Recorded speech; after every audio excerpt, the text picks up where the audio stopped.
Welcome back, everybody, to Advantage in Paradise. um, sorry, I'm just pulling up my my nice little recap here. So last we met on the 27th evening of Arwood Gloam, the Bitter Shadow, on a Tears Dog. The Wayward Five arrived in the Twilight Vale of Elysia, home of Curon and domain of the Undying One, Queen Aella. A message arrived swiftly from Curon's close companion Talio. The Undying Champions of Queen Aella are coming. Our party devised an ambush for these supposed undead heroes, but at the very least they would not give up on even the chance of convincing them that Queen Aella is false. Our heroes lay in wait as Curon and Sarathil attempted to treat with the servants of Queen Aella. Our heroes expressed concerns over Aella's blindness to the coming threats to the world of Aradun. The Pallid King, the Harbinger, the fractured nations of Gwenvalier tearing each other apart. But the champions seemed unmoved in their timeless undeath. But one, called Sprig the Wolfmaster, expressed the smallest fraction of doubt as Curon begged the question, why must so many die? But as the Wayward Five recounted the horrifying entities they've fought and slain to serve the whole of Gwenvalier, the one called Rodrin the Bold interrupted to declare these threats minuscule compared to the dangers Elysia endured throughout time. These undead champions opted to bring our heroes to heel in service of Ayla's greater plan, to protect Elysia at the cost of the rest of the continent. We will bring you to heel. We will bring you to Queen Aella for judgment. Do not resist. Combat ensued, and the Wayward Five saw some of the undying gifts these champions employed against them, including ethereal jumps to strike quick critical counterattacks, bursts of searing radiant magic, and bewitching magics. Our heroes were able to bring Rodrin the Bold down, which brought pain and dismay to his partner Sprig the Wolfmaster. She surrendered after clutching his body away from them. Curon beseeched her to listen and asked if they could trust her. In response, she resurrected Rodrin. Curon, ever the diplomat, expressed that he was planning to offer the same solution. In that moment, Rodrin gasped and clasped for Sprig, uttering painfully, "Is it over? Are we free?" She responded, "No, champion," and they teleported away. These words seemed to haunt Curon. What magic does Ayla hold over her most loyal servants, the heroes of Elysia itself? Scarlet attempted to ease his mind and push him forward. Talray expressed frustration with the ever-twisting web that is the Wayward Five. But his focus sharpened as Mundi found traces of Glomung, his god, on the Undying Champions. A pursuit would begin as he used his primeval awareness to catch on to where the undead paragons fled. And our heroes followed, eager to learn more. So,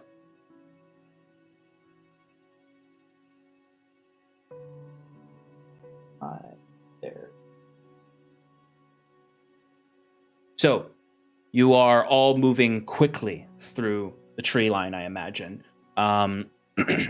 Following Talray, who has a tenuous tracking lead on these undead. He will, over time, depending on how long does primeval awareness last, actually? You're muted. Sorry. It depends on which level spell slot I burn. So I think that first level is kind of short, but I believe I can just keep casting it. The other thing you want to keep in mind is that I am in favored terrain, So if they are leaving any traces whatsoever while tracking them, I can identify, like how long it's been, yada yada yada, all those things. Okay, that's helpful. Okay. So just as a reminder for me, I'm gonna look it up. but also like the general layout of everyone. I know Curon and Scarlet, I believe, are both riding Naldo. 1 minute per level of spell slot. So right now it's only going for 1 minute, but I'll cast it again when I need to. Okay.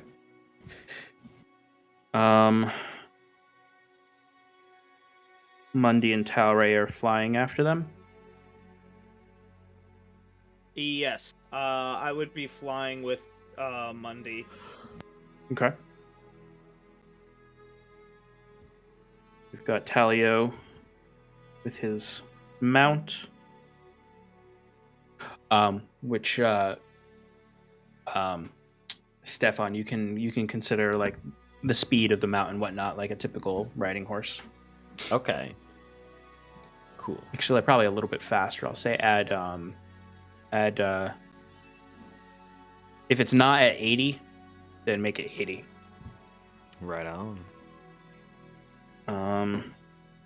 And then Timber is hopped up on haste magic, chasing after them. I'm pretty sure we only had like 3 rounds.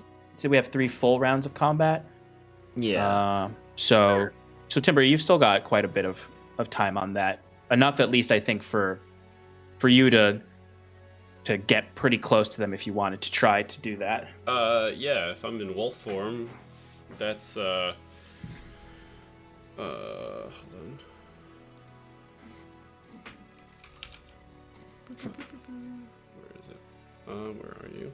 There you are. If I have 70 feet, which is normally just, and then with haste is doubled, it's 140, and then if I use a dash, that's 240, so that's 280 feet for 1 round. Okay. Wow. Yeah, that would only take you 3 rounds, I think, to catch up to them. You just got to make sure you stay on track of them. But if I get a bonus action, do I get a bonus action? How about this, everybody? So technically, no, in rules as written, but I find technically no with rules as written. But I think we're gonna play a little loose with that. So I think like if anyone wants to use a bonus action, like just kind of incorporate it narratively into what you're doing on your turn. And for the most part, I think we'll probably be okay with you using it, because the thing is, Timber is sacrificing something by speeding ahead in the sense of Talray's precise tracking. He'll have to do much more. He'll have to work harder when he gets there to find them, or to be able to stay on their trail, because all you know right now is northeast. Without Talray's more specific pinpoints, all you'll know is that they are generally northeast somewhere. And you're in a dense forest, so dashing forward 500 feet, you could end up like at a ravine or something where you have to like jump over, which is a little bit, you have to take your time a little bit more. Okay. Sean, generally I want to be flying above the tree line for direct route as close as possible to the ground, but if I lose track of Timber at any point, because he'll be going faster than me, I might start taking a higher elevation so he can possibly spot me and course correct. Okay. So how about this? I'm going to give you guys a moment as you're kind of all starting to move through the trees to talk out a plan. And then we're going to roll initiative. And we're gonna work in an initiative skill challenge sense for you to be chasing after them, to catch up with them and catch them. Does that make sense? I guess so. I mean, right. I imagine Talray just took off, so we're probably making this plan as we're running. Well, I actually have a solution for that. So you can start talking right now. Okay. So let's see.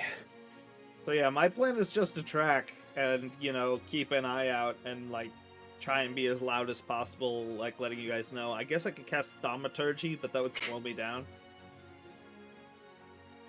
When we get close enough, I plan on trying to use either Lily or Prongs of the Black or both to try and trip them or grab them. Okay. So I am not going to RP his character doing this, but Mike's character, Sarathil, as you're starting to move, Sarathil, who I believe is actually riding with Talio, or no, isn't Talio on? Oh, you're right. He summoned his skeletal steed. Skeletal steed. That's right. Yeah. Okay.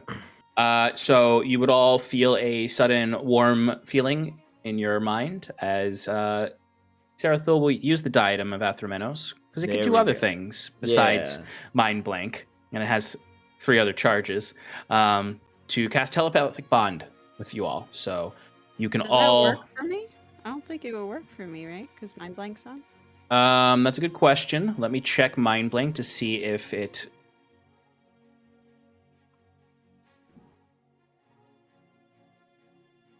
Until the spell ends, one willing creature you touch is immune to psychic damage.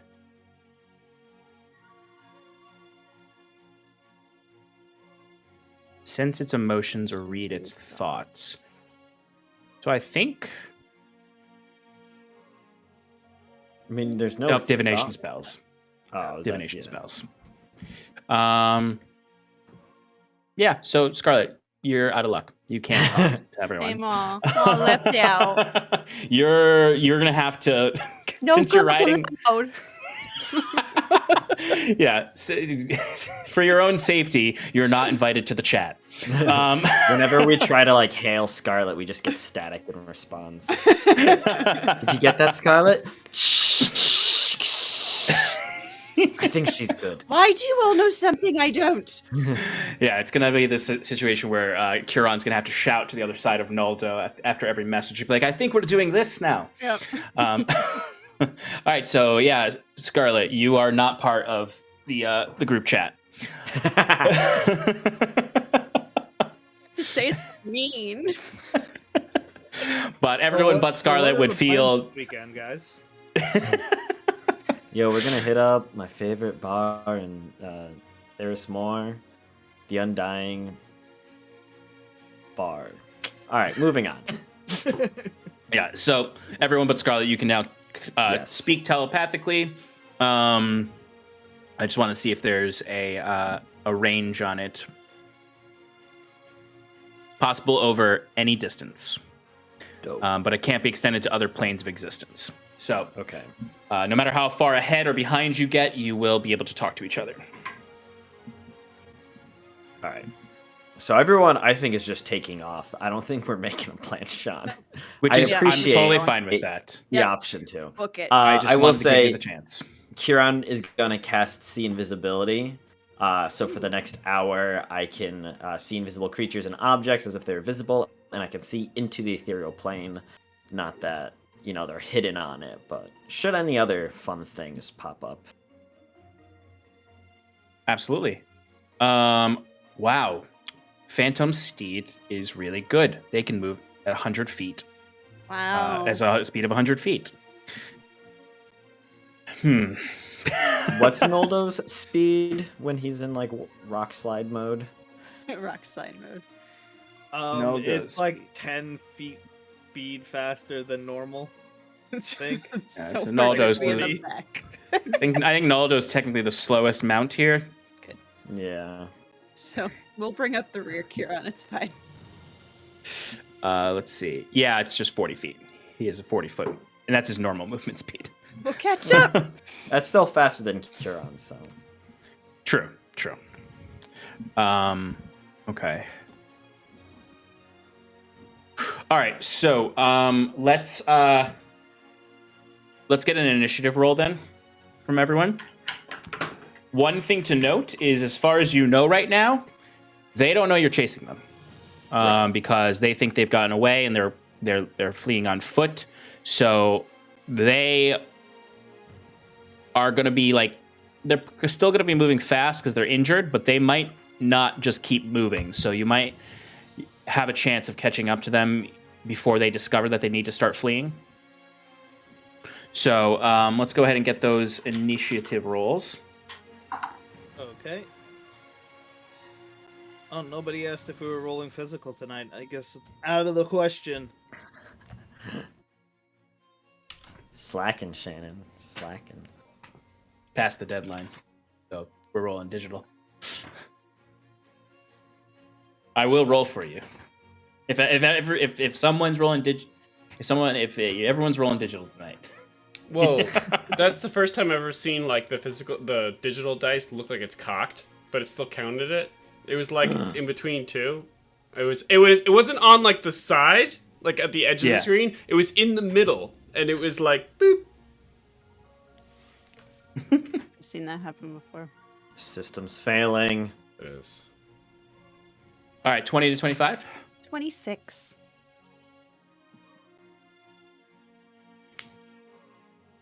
Okay. 15 and 19. 18. 15. Oh, 18 tied. and 18. Okay. Does anyone particularly want to go first? Tyra can go first.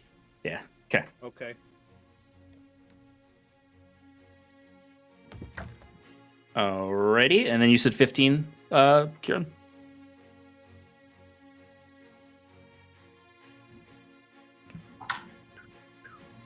Okay. Oh, should I roll Sarathil. for Talio? Yeah. Talio? Look at that. I'm going to forget about him already. He got a +3. 16. Okay, so he goes ahead of you. And Good of for course, Sarathil got a 10. Oh. He has a -1 dex. Oh, wait, it's initiative, so never mind. Actually, he's still last, but but he's got a 14. Or actually ties with you, Kieran, but he has a lower dex mod, and he's not here. And he's not here. All right, and the Undying Champions.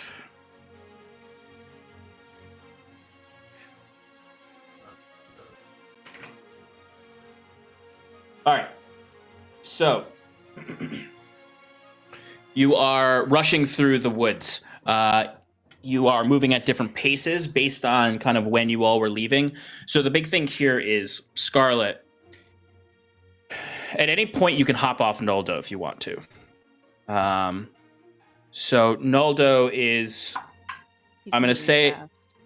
he's moving fast. I'm going to say without any other commands, Noldo is just going to be movement and dash. He doesn't have to worry about getting exhausted because he's a golem. Okay. So he's just going to be moving 80 feet every turn. Perfect. So if you're okay with that,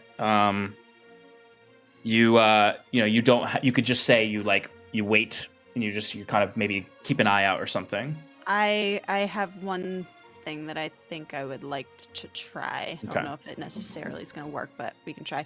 Kieran, how are you doing on HP? 90 out of, right? Yeah, 90 out of 129, so. All right.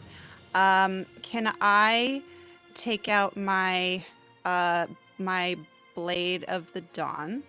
Can I willingly kind of like drag it across my hand and make the healing bubble go out so I can heal Kieran? You'll have to damage yourself, like actually damage. You can't just, it's not just like cut and then it heals. It's like I know. it has It's to be ready used as for a it. yeah. You don't have to do that. I'm pretty sure I have healing potions You sure? that I just refuse to use. That would make a lot of sense. You're on drink one of your potions. That's That fair. I'm Your gonna. action is to scold. I guess I'll just wait then. Yeah, I mean, it's the kind of thing where this first round is probably going to be a lot of just moving. until you have an obstacle or get closer to them. Mhm. Also, kind of more so to determine like who gets there first, kind of. All right, so I'm just gonna check one other thing.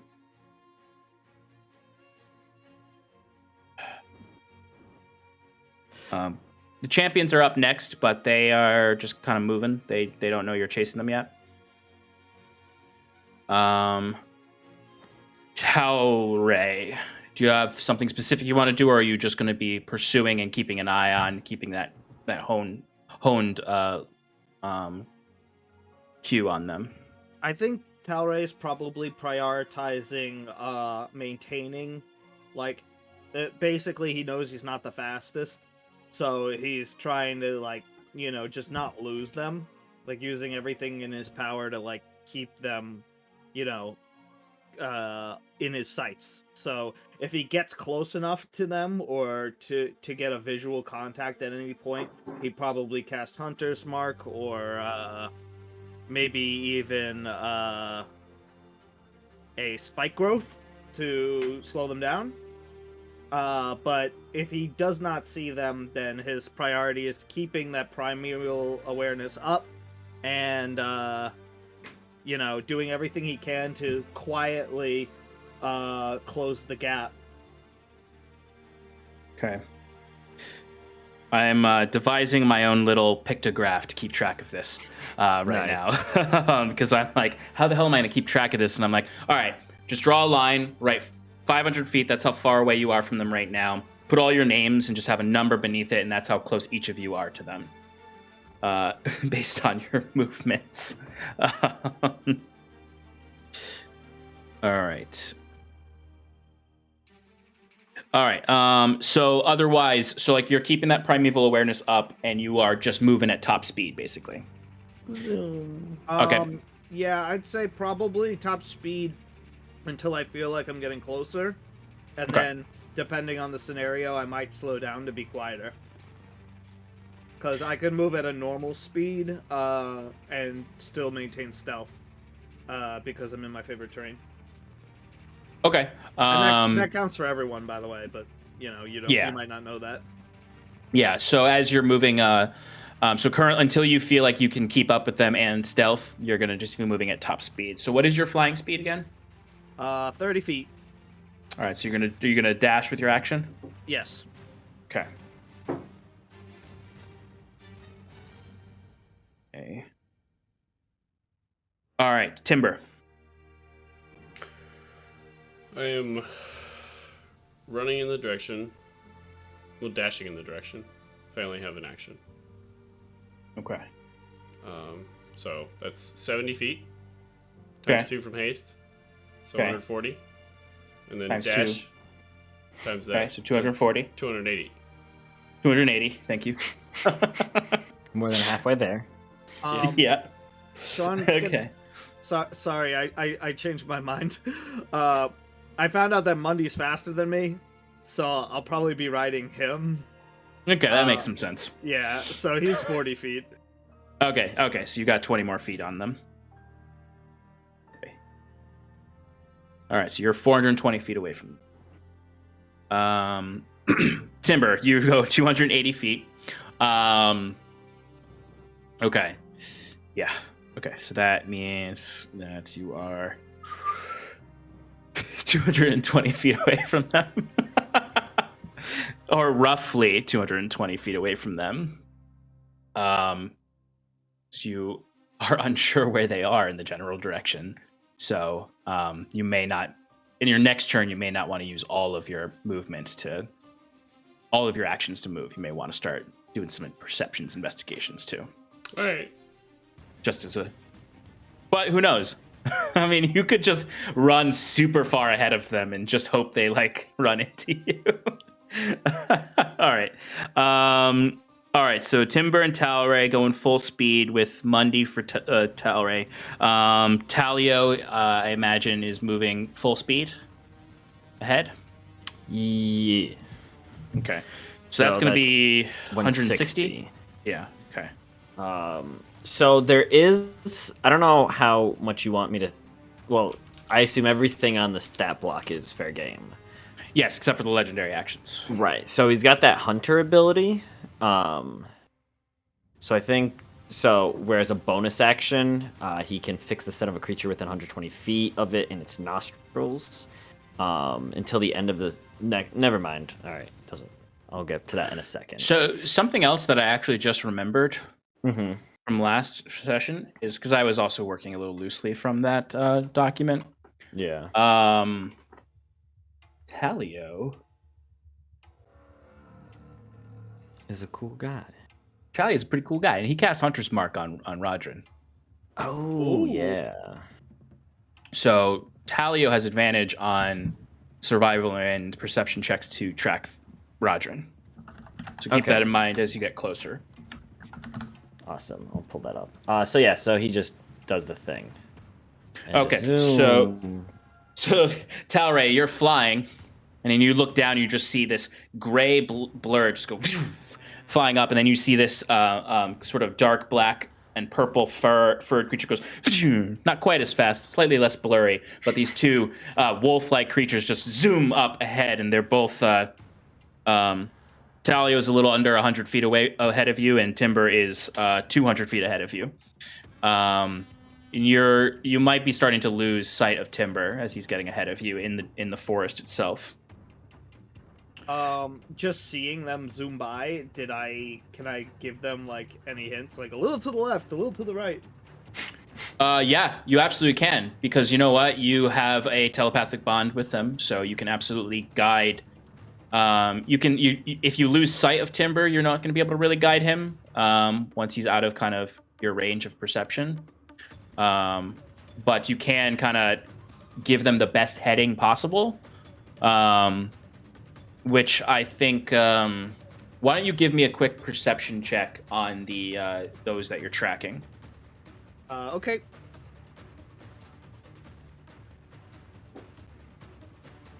I'll say I have advantage, so I'm gonna roll that again. 21.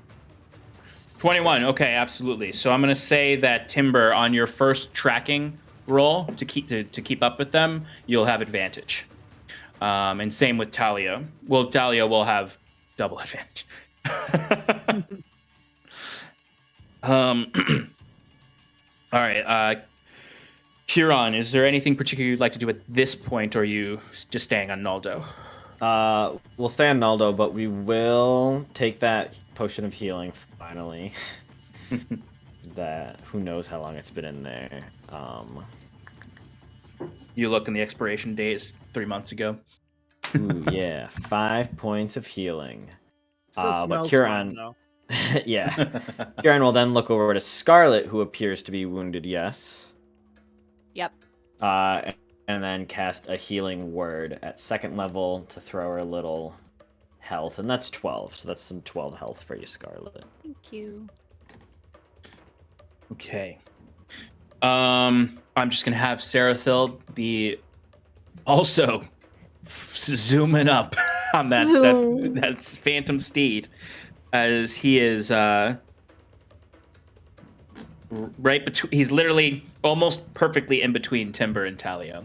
So you guys are kind of creating a train right now, where like they'll be able to kind of like keep eyes on each other if you stay in this kind of relative distance from each other, which is interesting for this tracking. The one thing is you're moving through forest right now. Thankfully, because of Talio, it's not considered difficult terrain for you. So unless you actually run into an actual physical obstacle like a gorge or something, you're going to be pretty good to keep up with them. It's just a matter of those who are ahead of Talray actually being able to pinpoint where they are exactly. Okay, we're going to go back to the top of the order at this point as Naldo moves 80 feet ahead, so he's equidistant with Talray. So Scarlet and Huron, you are at the same pace as Talray. We're keeping up the rear of the four of you. All right, Scarlet, is there anything in particular you want to do, or are you just waiting until there's any kind of sign from someone that you're getting close? Yeah, I mean, I don't know. I don't think I'm close enough now to hold Earth Tremor. to No, yeah, you wouldn't trip be. him up. So I will. Can I just keep an eye out and see if there's anything as we're rushing by? Just kind of scan the forest. Yeah, absolutely. Go ahead and give me a perception check.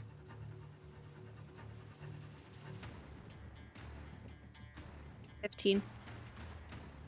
15. So, I mean, the number one thing you notice is that the forest is getting thicker and thicker.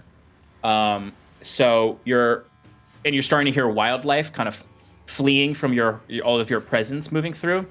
You are definitely disrupting wildlife while you're moving through, in the sense of just like there's a chance you could attract something that you don't want to attract with the sheer speed that you're moving through these forests. There's a lot of disruption happening. Doesn't necessarily mean something bad's going to happen, but something to be aware of. Okay. All right. I'm going to do This is a weird thing to ask for, but those of you who are up ahead, so I'm going to say Talio, Sarathil, and Timber. Could you give me what I would consider your passive stealth? So that is 8 plus your stealth modifier.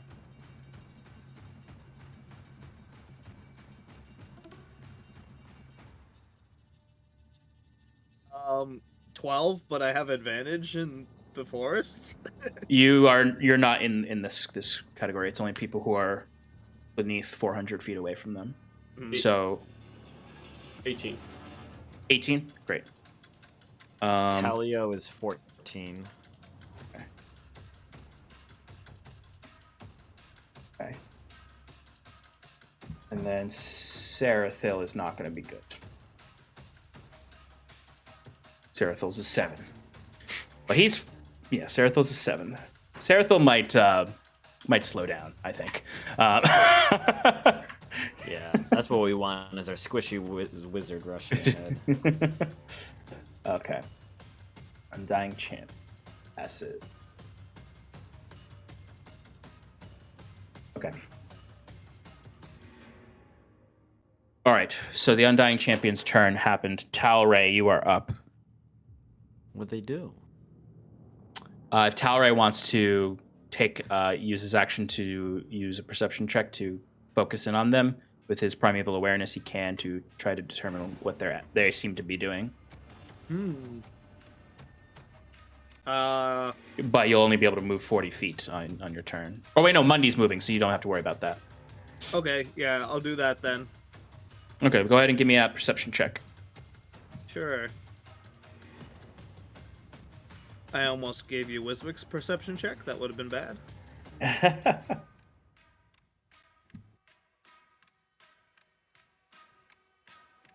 Will 22 do it?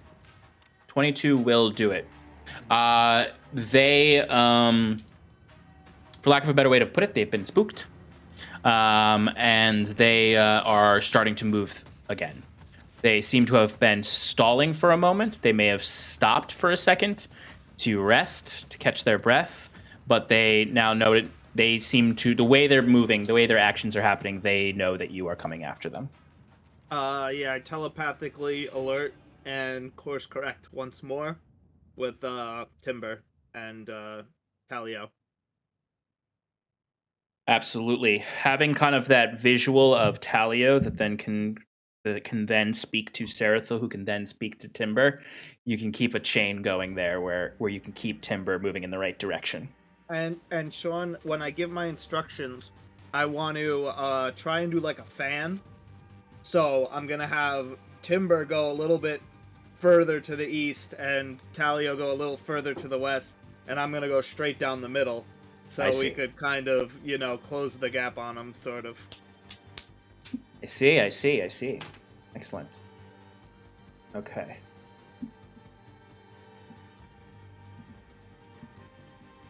Okay. So now that it's officially truly a chase, in the sense that they're running away and they're not just sort of prey, I am going to be instituting chase complications. So at the end of everyone's turn, they need to roll a d20. So Talray, if you wouldn't mind rolling a d20. Sure thing. 11 or higher, there's no complications. 10 or below, is a complication. 13. All right, so there's no issues as of yet. Timber, you are up. You've got the information about your positioning. You could probably get up on them. You have a pinpoint. They are kind of moving about, so you would probably you'd probably be able to hear them when you get up there, especially since you're in wolf form. Okay. What I would do is actually I wouldn't engage this turn though. Okay. I would get close, very close. Okay. And just kind of stalk behind. All right. So how close would you like to get? Because they are basically, you'll be able to kind of hear where they are. They're at your kind of like maximum distance away from you. Maintain like a 30-foot. 30 foot. Okay. So your max speed right now is 280, right? Yeah. Okay. So you would have to use 250 feet of movement. Okay. So that would still use up all of your actions. If you'd like to keep a wider berth, you could get a stealth roll in there. I'll keep a wider berth and get a stealth roll in there. Yeah. Okay. So then that would mean that you would have your double speed movement. Normal double speed movement is what again? 140. Is 140. Yeah. Okay. So you could get 140 feet away from them and begin stealthing. Okay. I just want eyes on them, really. Okay. That's the you probably would have ears on them before eyes on them here. Yep. That's where that's perfect. That's even better. Okay. So go ahead and give me a stealth roll. Can't see it. Okay. It's 17. Okay. Good to know. Love that baseline. All right. All right. Talio is up. So I guess he'll run the 140 to catch up with Kaze, and we'll have a bit of a wider berth. So whichever, like when he sees Kaze slowing down, so he's not going to be able to stealth, actually. I mean, he could abandon his Velik Stalker. I would telepathically say, "Oh, I have eyes on them. I've got eyes on them." Okay, so you could keep a little bit further away. You just need eyes on Timber then. So in my head, it looks cool if he kind of goes around to the right, and then at the end of the 80 feet of movement for his Velik Stalker, whose name is Phyrexia. Phyrexia. Or Phyrexia. He'll dismount and get his movement, which I assume is 30. Yes. That's how mount works. Yeah, the mount can do their full turn, and then you can hop off and have a full turn. Yeah, so he'll hop off. Oh, I guess, no, he's a ranger, so he'll hop off and stealth. Wait, no, he can move and take an action. Yep. Hey, this is all practice for when Curon dies and you play Talio. Okay, so absolutely in this moment, folks, take all narrative agency you want about something cool you want to describe with how you're moving about, because you're basically moving through forests. But I do need, I forgot from you, Timber, also, I do need those D20 rolls for complications.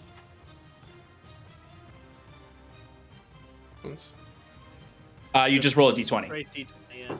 Yeah, it's a chase complications is just a system. 11. 11. Okay, no complications for you. There's no twigs in my way. No twigs in your way. You're too fast for these twigs. Well, so Talio got a 8 for his stealth check and then rolled a 3 on the complications. So I can see those being related to each other. Wait, what was his stealth again? 8. Oh, okay. Yeah, that makes perfect sense that the complication would.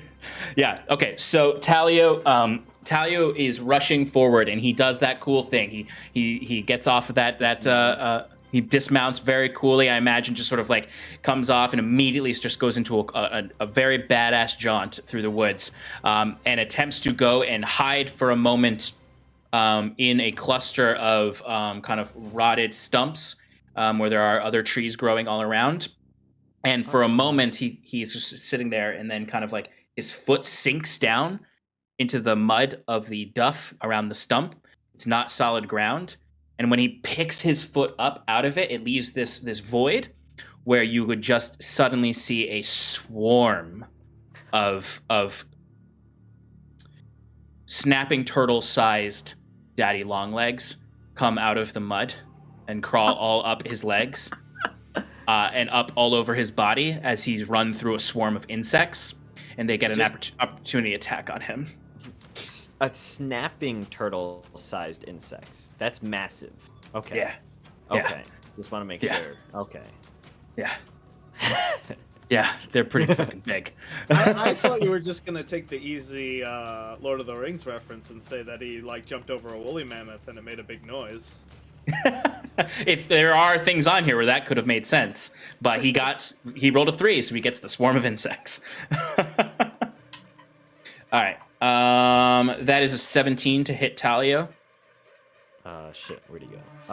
Yeah, that hits. Okay, Talio is going to take. Oh no. Talio's, it's going to be 9 points of piercing damage. Okay. Not too bad. He has 150 hit points, so. Never mind about Yeah. those other rolls that Sean just said rolled and didn't say anything.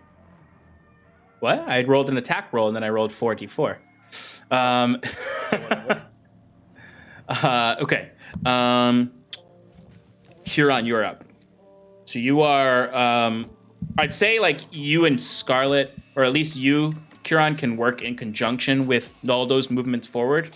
Mm-hmm. So you can be a little closer if Naldo just continues moving forward. I think we'll just stay on Naldo at this point. Okay. And then we're going to.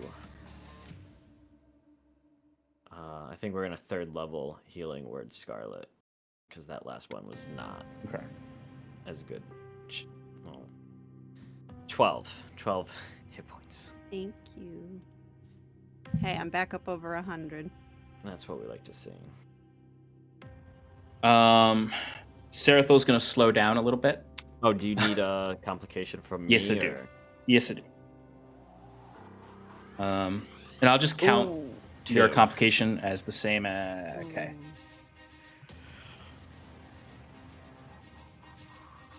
Okay. So, whoever's controlling Naldo, I need Naldo to give me a dexterity saving throw. Okay.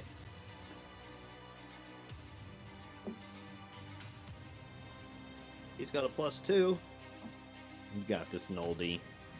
He got a 10 + 2 is 12. All right, Naldo avoids the sinkhole that he almost fell into. Ooh. As the uneven ground. Kiron and Scarlet just collapse in, and Naldo just keeps moving. No, there is a moment where Naldo's feet does give way into some uneven ground, and for a moment the two of you kind of slide, jostling back and forth. But because of his ability to burrow and his ability to move through stone much easier, he is able to recover quite easily and keep moving. No negative to your distance. Okay. Talio move.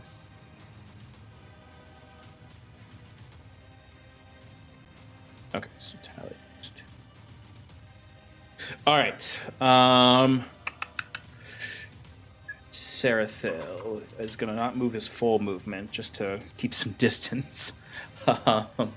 He's gonna only move 100 feet forward, or at least enough to keep himself within 200 feet.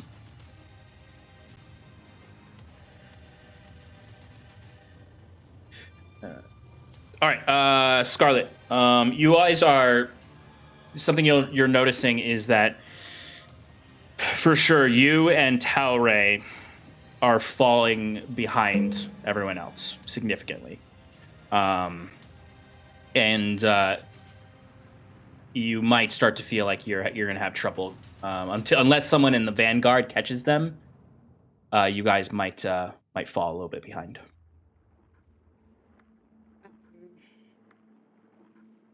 I can't do anything to help speed them up. What I'll do then is I'll activate Lily just so that she's ready to go. Cool. Good call. Give me that D20 roll.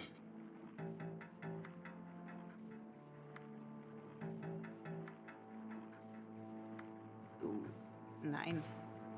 9. Okay. 9.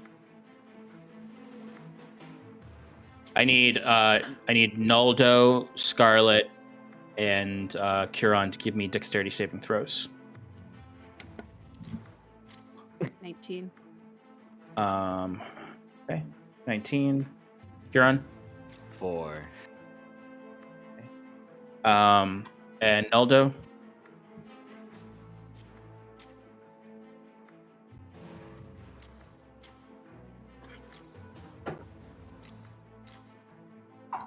All right, so Curon, you can choose to not take. It's 4 points of damage, and it's piercing. So Curon, it's halved. I was about to say you can choose. There's an option here to like take a 10-point movement speed penalty where you can like jump off of Noldo, but you'd probably find with taking 2 points of piercing damage. Yeah. Okay. All right. Naldo moves up 80 feet. All right, so where Naldo is now, like Naldo is keeping up where at least you can see your companions. You're not completely out of connection with them. And besides, you can always communicate with them telepathically, or at least Curon can. All right. So that was Scarlet. Okay.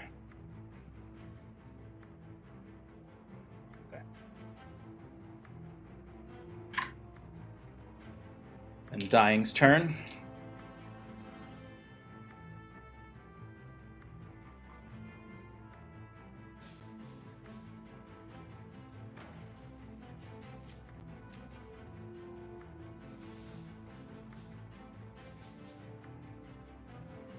Okay.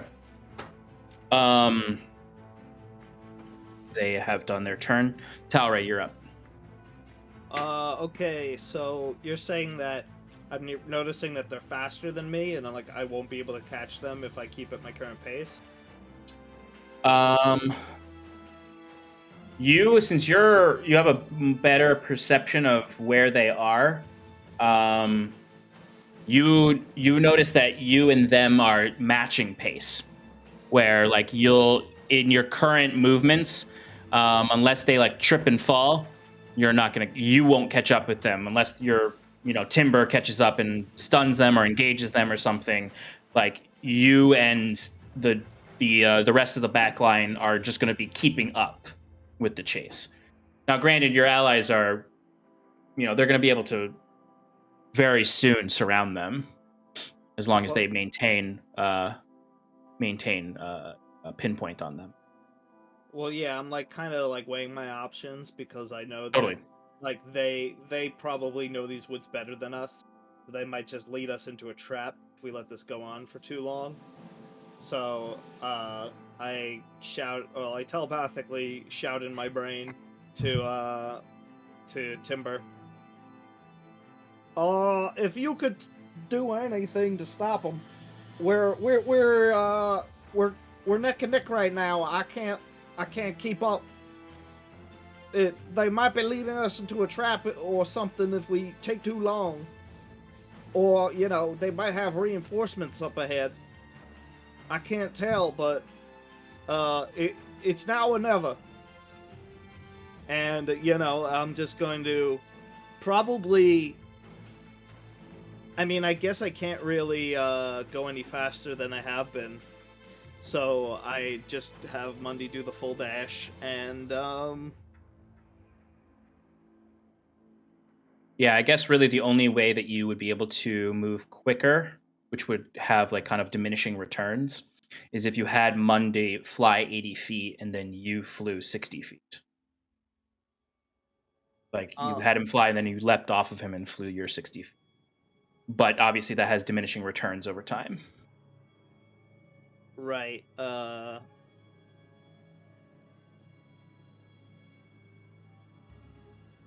Yeah, I mean, we're trying to rush things, so I might just do that. Okay. Because I want to catch them sooner rather than later. So, yeah, I'm gonna have Mundy do a full dash, and then Okay. I mean, I don't know if that's how time works, Sean, but Well, time doesn't really make any sense in D&D. That's how the mechanics of mounts work in D&D. okay. So what is it? Like I would get Basically, Mundy moves his full movement, and then you kind of just hop off of him and use your full movement. Well, how far away would I be from them if I did that? So you would move 80 feet forward, and then you jump another 60 feet, so you would move 140 feet. So you were roughly 360 feet away from them before. So you would get to, 220, you'd be 220 feet away from them. You'd catch up with Sarathil and be right behind Talio. Right behind, actually, no, you'd be ahead of Talio at this point, and you'd be only 40 feet away from Timber. And Timber is like roughly 180 feet from them at this point. I have this longbow, and with sharpshooter, it can shoot up to 600 feet. Can I go? You're in a dense forest, and the only reason you have any pinpoint on them is because of your primeval awareness. Okay, just wanted to check. Yeah, this is not exactly. This may be your favorite terrain, but it's not exactly the best terrain for long range attacks. Right. If you get eyes on them, you'll be in good shape because you have sharpshooter. So as long as they don't hide completely, you'd be able to at least attempt an attack. Right. So yeah, I'm just preparing that for when Timber makes his move. Okay. All right. Timber, you're up. I will. I'll just quickly think to myself, to the group. I'm going to strike, and I'm going to round the outside on them and go after. Oh my God, what's the guy's name? Rodrin. Yeah, I'm just gonna go right through his throat. Okay, so Timber, I'm gonna say since you're engaging in combat, I'm going to allow bonus actions. Okay, cool. I'm literally gonna just blink in, and then attack. So what I'm gonna need you to do is give me a perception check, though. Because they may or may not have tried to hide on their turn, which you had hearing on them at the end of your last turn, but you may have lost it depending on your roll. 28.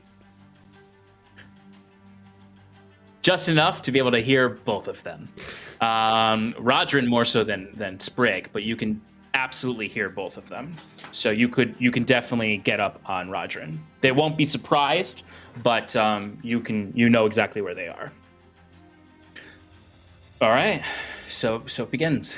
So you have 180 feet to move to get to him. So with your movement and bonus action dash, you'd be able to get up and have your action to attack. You got it. And your hasted action. Yes. So I'll attack. Yeah, because you're on. Because this is I'd say you have 4 more rounds of haste, including this one. So 3 after this. All right.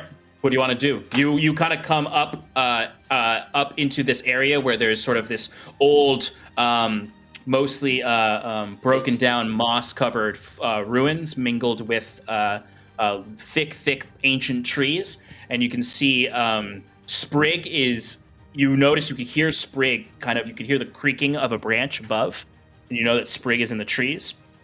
Rodrin is hiding amongst the ruins themselves. Okay. Ooh. Oh, I can't. I don't have key points. Never mind.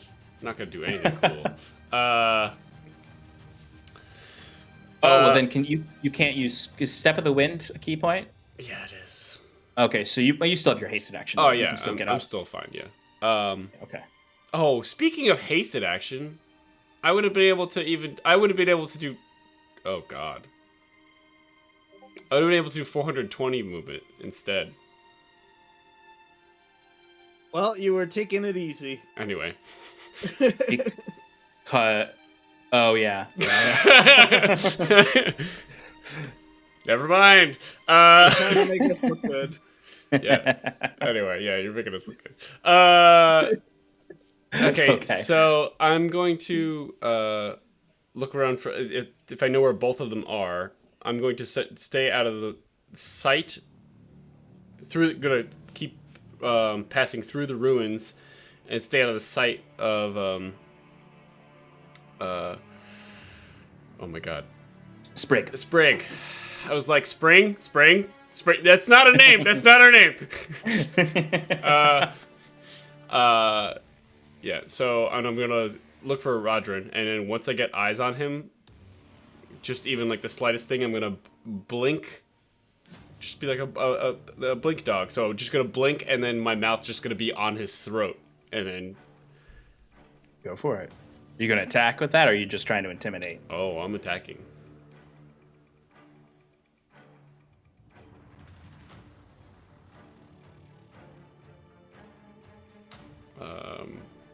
Sorry, I'm looking up the Wolfie stat block No problem. again. Okay, that's it. That's the thing. I could just use wait, so my sorry, I'm brain pooping right now. No problem. It's okay, Alex. You can brain poop everywhere you want. Alright.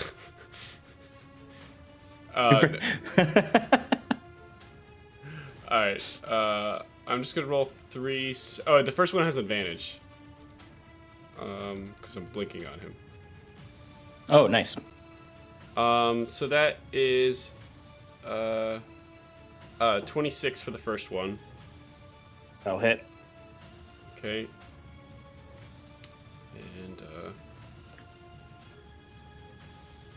are these considered unarmed strikes? I mean, it's a bite. So would you yes, consider I think we discerned that they are considered unarmed strikes. Okay. A while ago. You haven't been fighting in wolf form in a while. Yeah. That's why I'm like trying to figure out the bite mechanic with ooh, okay.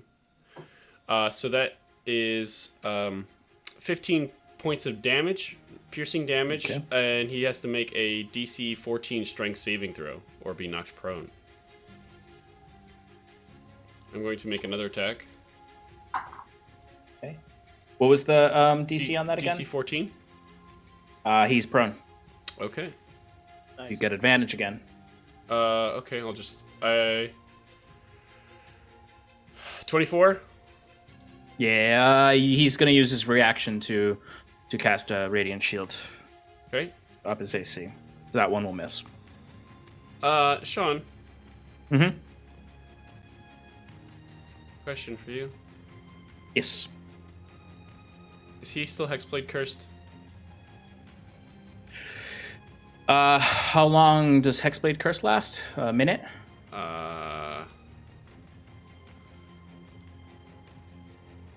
Yep. As long as there's no range where they would lose it, Yeah, he would. He would still be Hexblade cursed. Okay, so add 5 to that previous damage. Got it. And then last attack.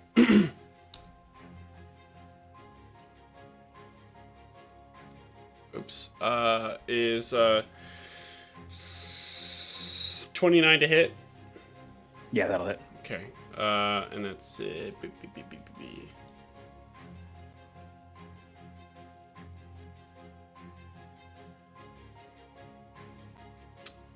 21 damage. Piercing damage. Oh yeah.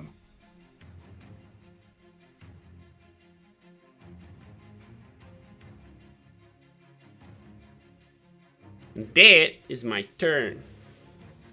Okay. I'm just. Hell yeah. Okay. So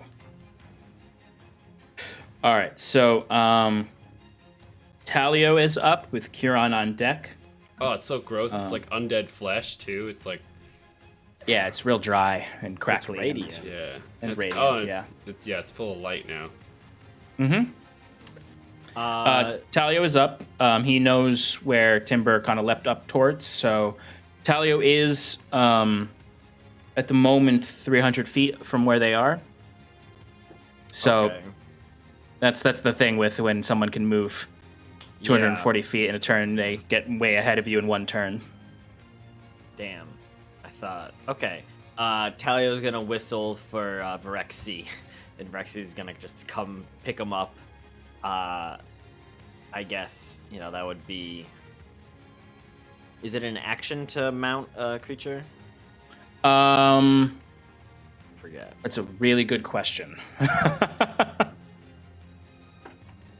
Remember mounts, how they were written in as like an integral part of the game, and everyone was like, nah.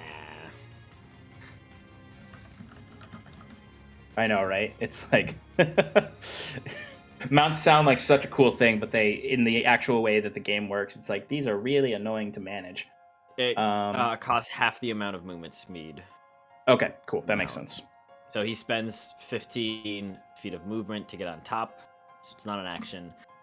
So Virexi moves its full 80, which it would need 30 to catch up to him, and then would have 50.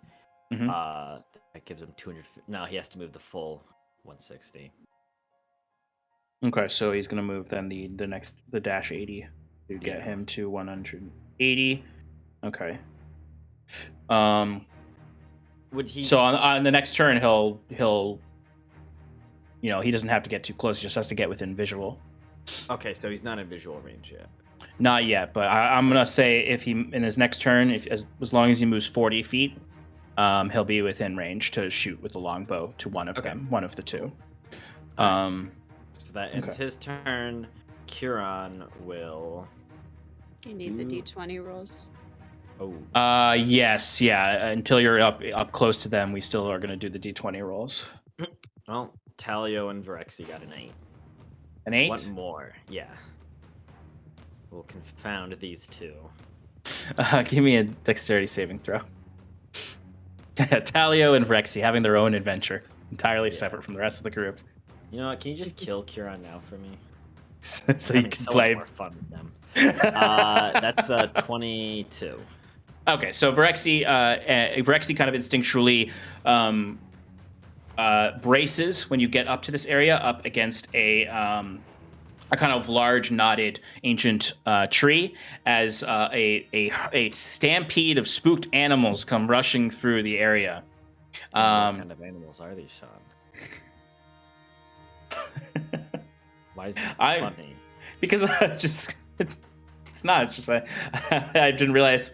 I guess I should have realized how many random animals I was going to have to come up with for. I guess in the end of the day, Sean, you don't have to world build on the fly. You could just say stags run through. Now they need individual names. All of them. Yes. Yeah, I'm going to talk to them, Sean. Oh no, you can talk to animals. That's right. About that. No, I'm going to say there's sort of an array of spooked animals from all the commotion running through. You have some smaller animals rushing by, and then some larger ones who there's a chain reaction of frightening them. I'd say it kind of comes to a head when when Talio would hear really heavy footsteps as something comes lumbering through the area, somewhat spooked, but also a little bit aggressive. As he would see a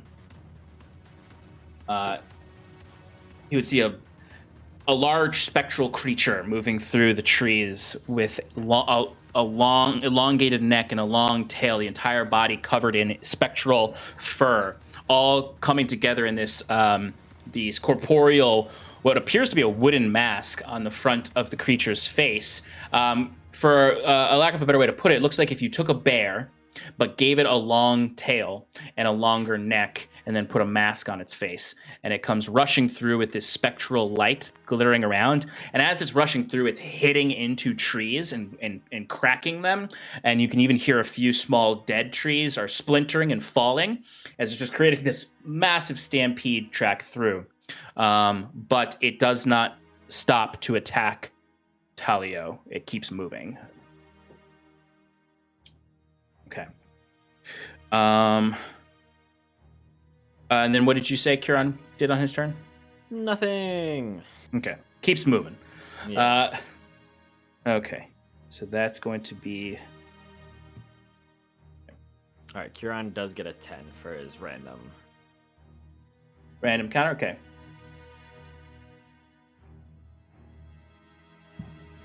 So as this Bale Fane rushes past Talio,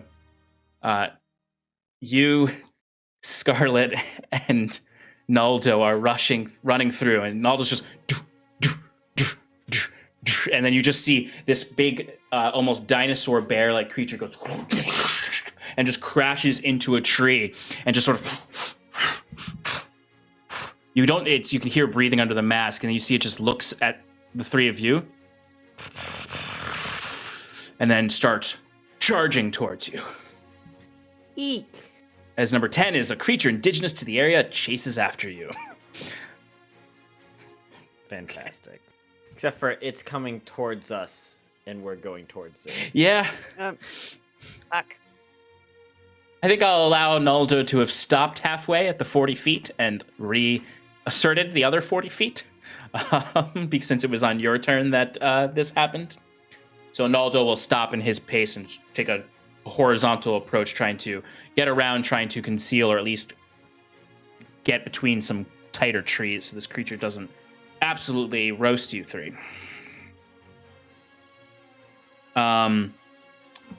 Sarathil is up, and Sarathil is actually going to be able to get up on them and actually fight. Because he has 200 feet of movement on his steed and then his own movement. He was already pretty close. So he's going to use the full 200 feet and then hop off, and he's going to be 40 feet away from them. He's going to see Timber engaged with good buddy over there. And let's see. I got to play this guy now.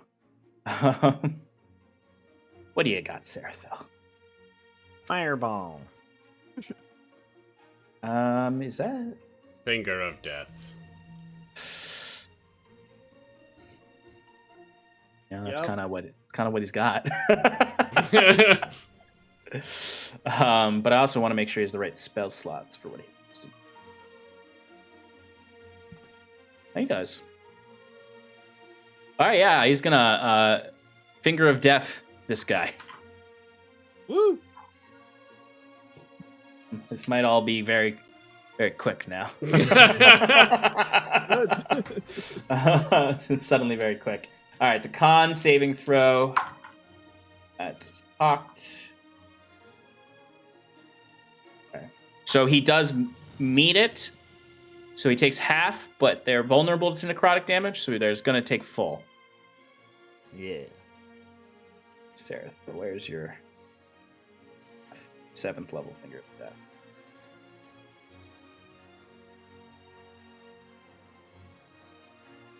Yeah.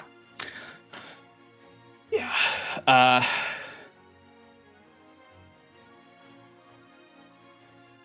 Oh, thank God they're not humanoids. Or undead. Because I forgot that if Finger of Death kills you, you get... They come back as your own. Yeah. Yeah, I also... Nope. I was thinking of something else. All right, so, Timber, as you're attacking and kind of keeping Rodrin at bay... Chutoy. Not just straight up, attack dogging him. Just like arm ripping at ripping at the arm, ripping at the neck, the shoulder. You see that powerful negative energy coursing through the creature, through Rodrin, as it kind of radiates across his body, burning and singeing his flesh. And you can kind of see this. His skin in certain areas turns a noxious purple with pustules and black veins moving across his body as he once again dies beneath your you're beneath you, as he was also prone and is having his neck broken the last time. So that was Sarathil's turn. Scarlet. Where's this thing? Because it's still running at us. Yes. I will twist around and kind of throw out my hand and like aim it at some point in the ground, and then pull back and cast Earth Tremor. So hoping it will trip. Okay. Is Earth Tremor is a saving throw, right? Correct. What kind of saving throw is it? Dex 8. What's the DC? 18 for Dex. It rolled a 3. Woo! So, yes, it you are prone, and it'll take some bludgeoning damage.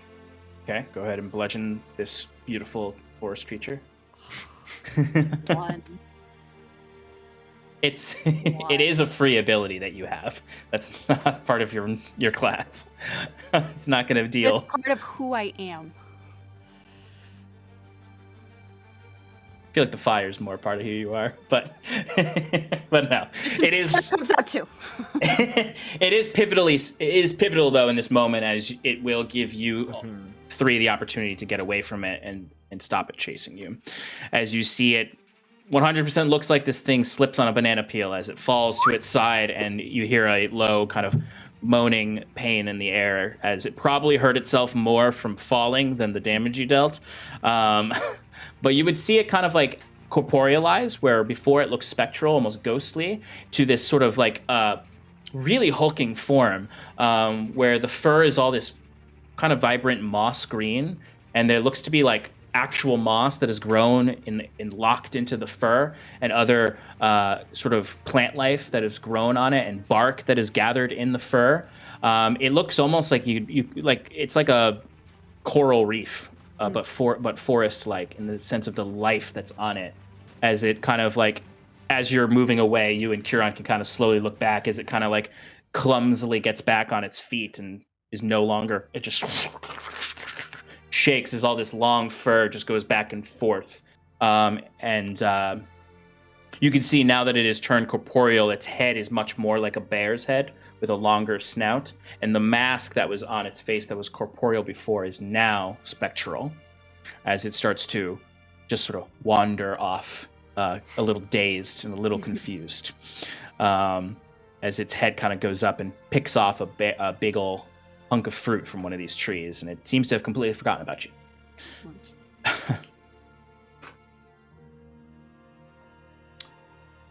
Okay.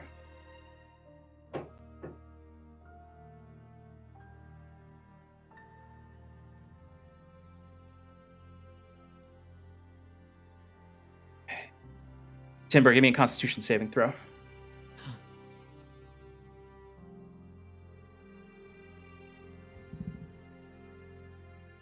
$13.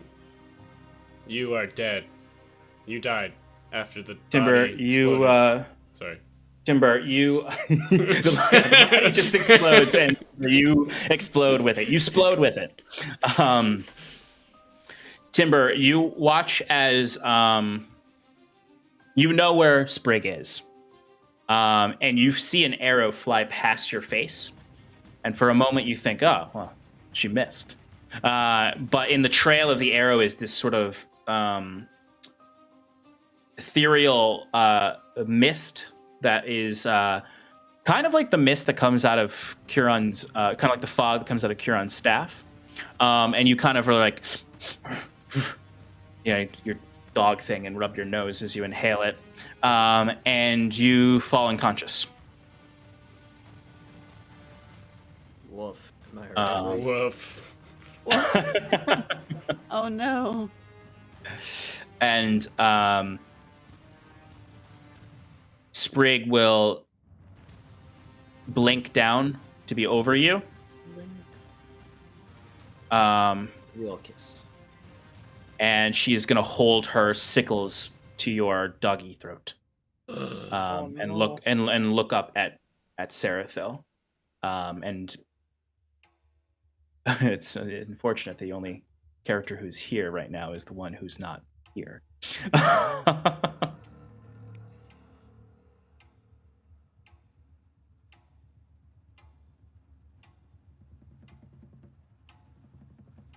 I'll say, for the purposes of making this narratively more interesting, you all are arriving at this point.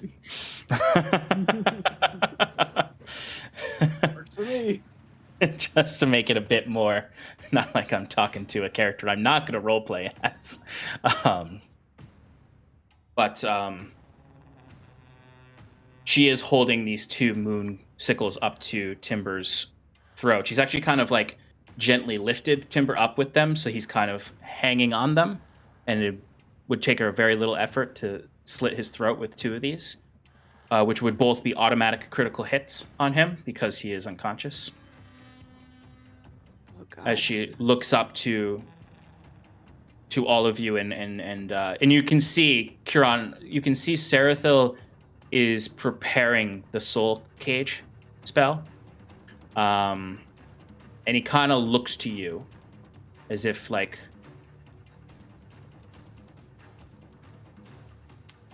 So like dismounting from Naldo and like stumbling forward from the movement, Kieran's gonna raise his hands up and go, Sprig, there's no need for any more violence. Please, we need to understand what's going on here. What did Rodrin mean before when he asked you if you were finally free? I can bring him back. And Kieran starts to approach, collecting the diamonds. I'm gonna go up with him so that he's not by himself. Palray stays within range of his weapon, but, you know, also, he's got, like, one hand up, but, like, the other hand is, like, on his gun, like, because he knows that, like, you know, this person probably never seen his weapon before, so he might be able to get away with, like, you know, drawing it. So he's, like, just, like, looking for an opportunity for her to, like, you know, look like she's not gonna kill his, Timber, like, getting a chance to take a shot. Oh, I see. Classic, sniper in a hostage situation. Yeah, basically, like, you know, if Kieran just, you know, turns her a certain way, you know, he's totally gonna pull that thing out and take a shot. Yeah, I'll say Talio, I imagine, is at like the edge of this clearing on Virexi's back with longbow ready to shoot. Okay. So yeah, you've got plenty of contingency plans sitting here waiting to be used on her. The Wayward Five negotiating with a terrorist. Who would have thought? I think you're the terrorist in this scenario. Perspective, my friend, perspective. Which I have very high of. Oh, that's perception. Shit. You see she kind of looks around and sees that she's surrounded. As she has these blades up against Timber's throat. And she is listening to you, and she kind of is looking around. She's suddenly looks much more bestial in this light and in this desperation. Like, you can almost see like canines on the edges of her teeth pronounced. You're starting to see kind of the Wolf Master in this moment, as opposed to kind of this peaceful, almost sprite-like figure.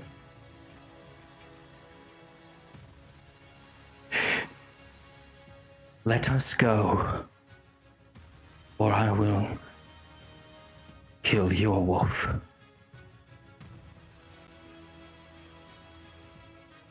I can let... Sprig, you understand what's going on here.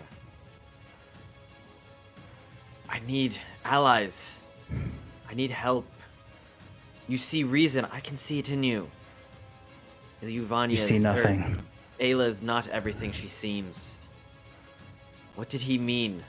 What did Rodrin mean when he asked if you were free? You know nothing of the millennia we have existed in. You do not see anything in me. I am nothing. Rodrin is nothing. While she's focused on Timber or on Kieran, can I try and like stealthily move to a nicer range where I can potentially send Lily out and grab her? Yeah, go for it. Can I possibly help this scenario by like, you know, I see her moving and I start moving in the opposite direction of her, and then like, you know, say something right as she like goes Misdirection? to move? Yeah. Yeah, I'll allow that. What do you say as Scarlet? I'll give you advantage on that stealth roll. Wrong one. Where is Glowmoon? 30.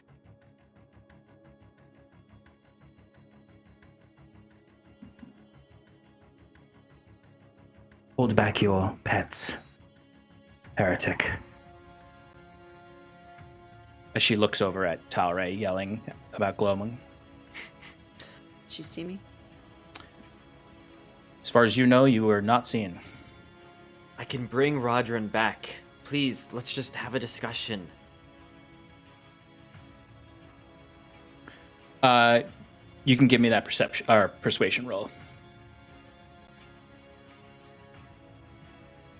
Ooh, 17.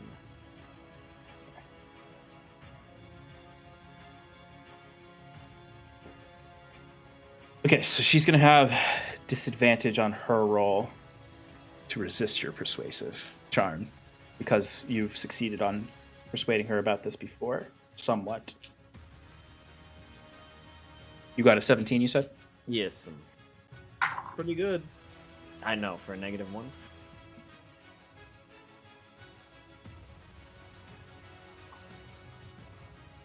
She rolled a natural 3. You watch as she looks and sees everything happening around her. She sees that she's completely surrounded. She herself is low on health, and Rodrin has died a second time. You see she actually turns ethereal and lets the blades go through Timber ethereally and unaffect him as he just falls to the ground, snoring loudly. I can't do anything when she's ethereal, right? Exactly. She didn't do that in response to your stealth. She didn't No, I see know. you. She's just I know. protecting herself. If she comes back, I would like to try and grapple her with Lily. If she goes back ethereal, just so we have her. Okay. She puts her moonsicles away and glares at you, Kieran. Doesn't say anything, but just sort of steps back. Kieran, as he approaches, is like being like, "All right, everyone, you can lower your weapons." I imagine really only Talio's the one that's like, "Oh, okay." Yeah, everyone else is just like, they take out more weapons. As he approaches and kneels down next to Rodrin, and goes, "Are you ready to come back thanks to real Ilyuvanya's magic?" And does a little revivify. Okay, what does it look like when you revivify Rodrin? So, you know, he's got the 3 diamonds, 100 gold piece value of each, and in between his fingers. And as he kneels down next to Rodrin, you see the staff glow a little, and you know, silvery power courses down from the moon through Kieran's body into his hand. And as the tip glows, he plunges it into Rodrin's chest, and a pulse of twilight radiates out as he then pulls his hand out. And as he does, you see like the life returning to him. Okay.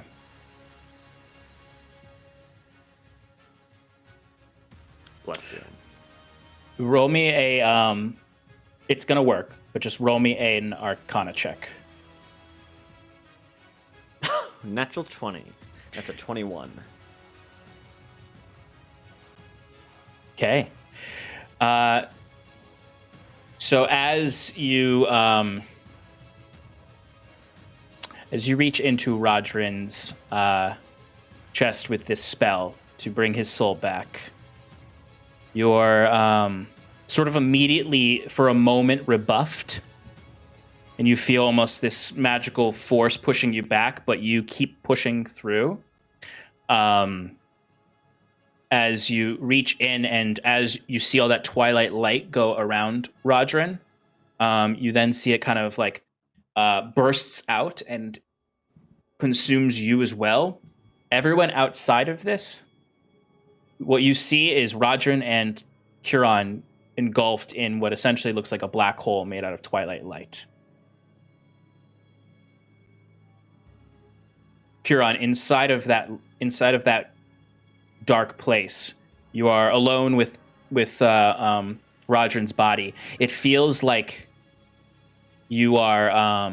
It feels like there's a perpetual darkness around you, as opposed to kind of being able to see through it to everyone around you. Mm-hmm. And you can see, for lack of a better way to put it, the spectral soul of Rodrin kind of just hovering slightly, like maybe like 1 inch displaced from his body, almost on top of each other. And you see stepping out of the shadows is the spectral, haunted, ancient form of Queen Aella's projection. She steps out and looks down at you, trying to claim or retrieve Rodrin's soul. And I just wanted to interrupt because yeah. I think as soon as Talray saw this, he would try to first reach out telepathically, and if Huron doesn't respond, he would shoot it. So what I'll say is, Huron, you can still telepathically. You're not on another plane of existence, so the telepathic bond does persist. I just, I scream out, Huron, are you there? Yes, just trying to save a life. So, you don't want me to get you out? Hold a moment. Alright, that's it. I'm good. Okay. We're going to take a short break at this point. And we will be back in 5 minutes, folks, so please stick around for the next portion of this. Be right back, folks. Thanks.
click this button now. Good job, Alex.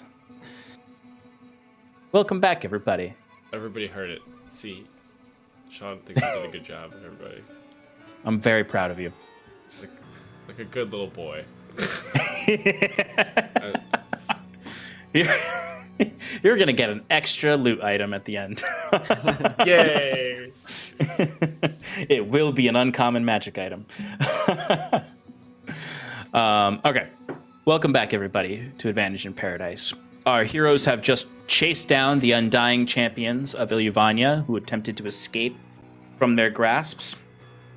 And Curon is a sign of peace, trying to sway Sprig, the Wolf Master, to work with them, is resurrecting her partner, Rodrin the Bold. As he did so, he felt a rebuffing, as something tugging against his soul, as he attempted to bring it back to the body, and then a warping field of twilight appeared around him as a projection of Queen Aella stepped out. Those of you outside, besides Scarlet, would have heard him mentally say, "Give him a moment." So Scarlet, you might still be freaking out. And truthfully, Sprig is probably freaking out a little bit. I'm still holding for if she comes ethereal to send. So you're her going to to grab keep hold. your hiding spot? Mhm. Okay.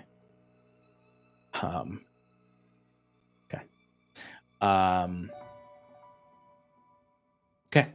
Curon. Yeah. So for those of you just real quick, for those of you outside, Scarlet, you are keeping a close eye on Sprig, and she seems just as confused as you might be. She does pull out her moonsicles, but she stays ethereal for a moment as she seems to be analyzing the situation. Though she may have had some high stakes emotions there, she is still a very slow-paced, thorough 6,000-year-old master ranger. As she's actually starting to pace around the bubble, trying to discern what it is herself. Wait, can we see her? You can see her, but she's ethereal. So as long as she's in this kind of spectral form, nothing on this plane of existence can affect her. Can she hear people? Yes. It's a border ethereal, so she can still hear and see you. Yeah, I'm gonna be like, excuse me. Hello, can you hear me? Our friend in there is trying to help your buddy. Does she turn around? No, she's completely now pacing around it. As you see, she actually puts her hand up to it, and you can see, due to her etherealness, like she can actually go in and out of it. Her hand does go into it. And Curon, you would see the moonsicle kind of come out from left of you, pretty close by, but then get pulled back out. As you see Queen Aella kind of just looks over to that and then looks back at you, moving a mile a day in the way that she's interacting with you here. Just very slowly kind of walking towards you in this projected image.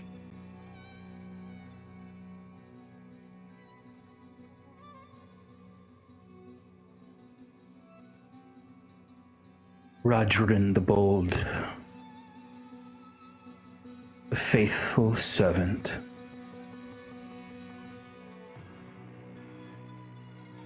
Don't know what kind of tricks you are using, what twists of her magic.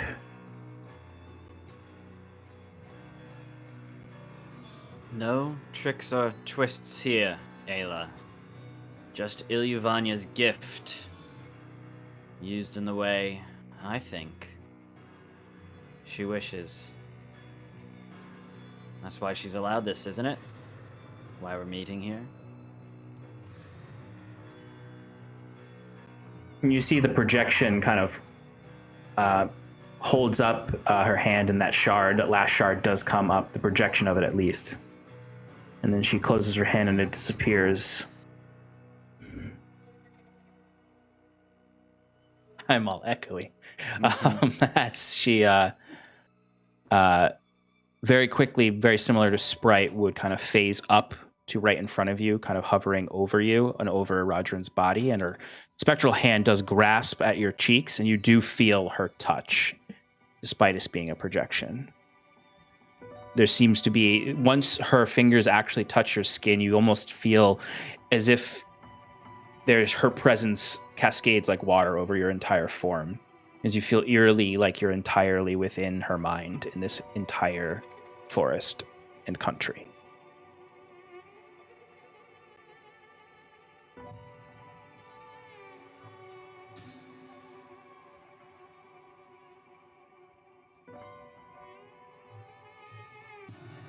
If you must, and if you can, take this champion, many more will replace him.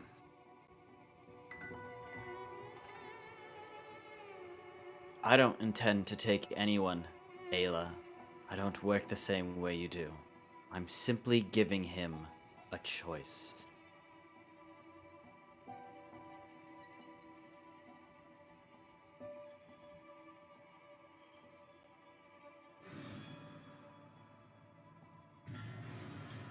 So Rodrin's soul is here as well, correct? Does it seem cognizant of what's happening? It seems as unconscious as him. Okay. Yeah. Just slightly like fractured from his body in that overlay. She does seem not like the words you just said do perplex her, as she does twist her head at your use of the word. I'm giving him a choice.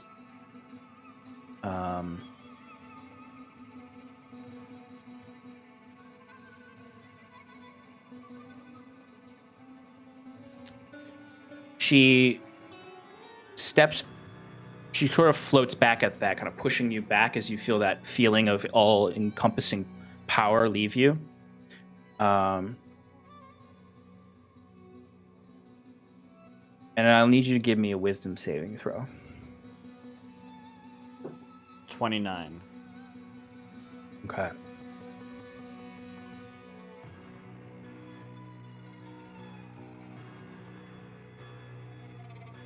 So as that feeling melts over you, there's almost a moment where you feel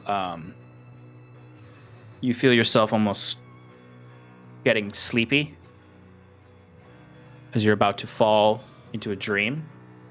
And you start to hear her voice whispering in your head, and whispering manifestations of doubt.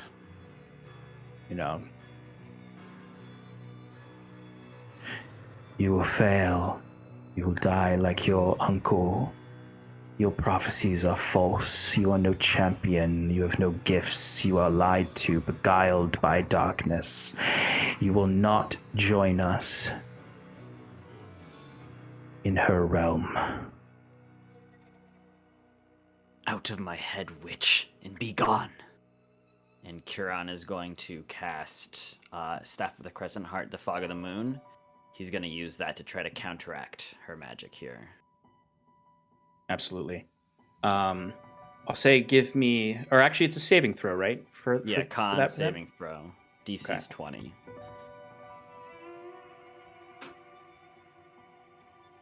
Say, since this is not her full form, she'll have disadvantage. You can't use her legendary resistance. Nice.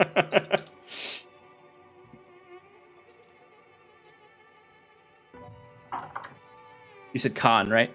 Yeah. And is it mean if I kind of wish she could use her legendary resistance? No, it's not. You're 100% It's not mean. right. Well, don't tempt me like that. She does not succeed. Dope. She got a 16.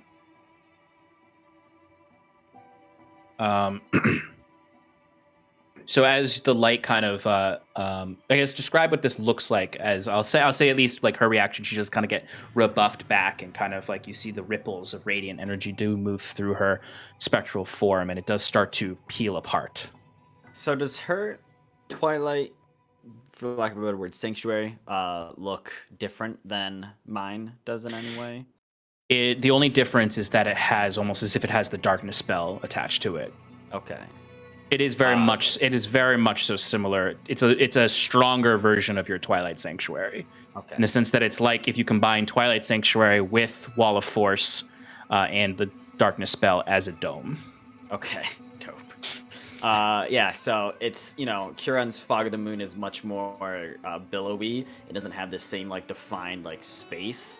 So the fog like rushes out, filling up the basin of this area and starts to push against the walls.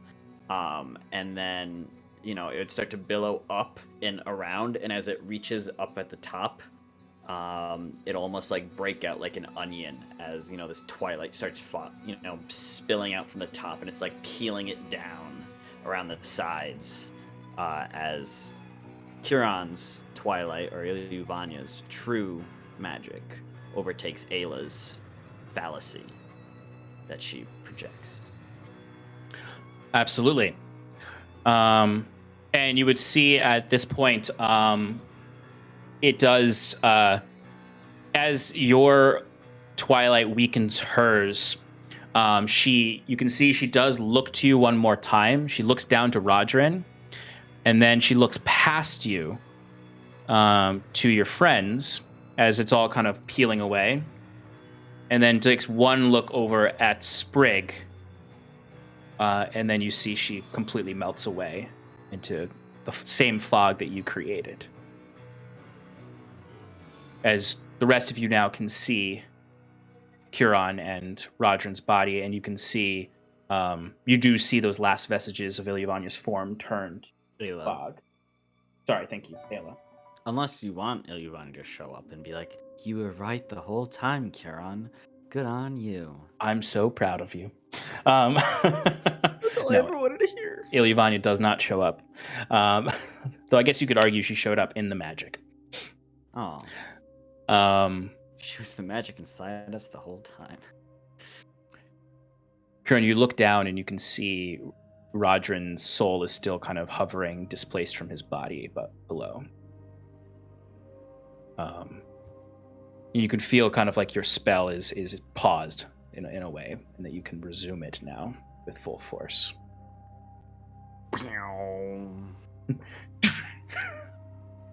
No, you see the radiant light kind of bleeds through Rodrin's body, and you can see the chalk-like white of his skin and form begins to almost like grow very dry and starts to flake away. As you can see a much more lively face underneath. Not fully alive, still undead, but not as decrepit and rotted. It fades away, and as his eyes open, you see that blue eye color of the Elysians, not that piercing white star in the eyes. And there's no gasp of desperation when he opens his eyes. There's a very gentle I hope you don't mind. I thought you might feel you still have some work to do. You see, he looks around confused. You look, and Sprig has not changed. And she looks down at him and then up to you. And no longer is it subtle, the look of confusion on her face.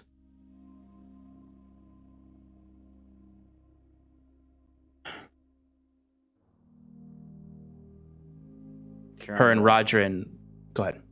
Kiran gets up with assistance from a staff and then puts a hand out for Rodrin to help him up. He takes your arm and welcomes it. Sprig's look of confusion shifts to pain on her face.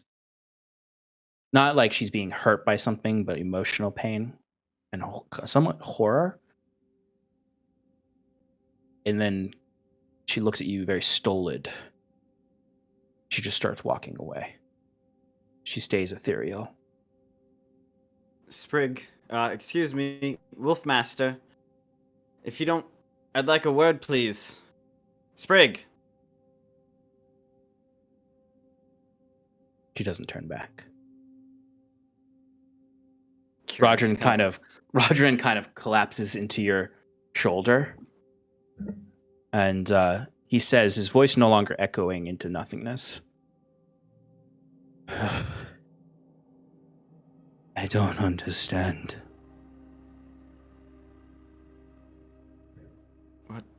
What don't you understand?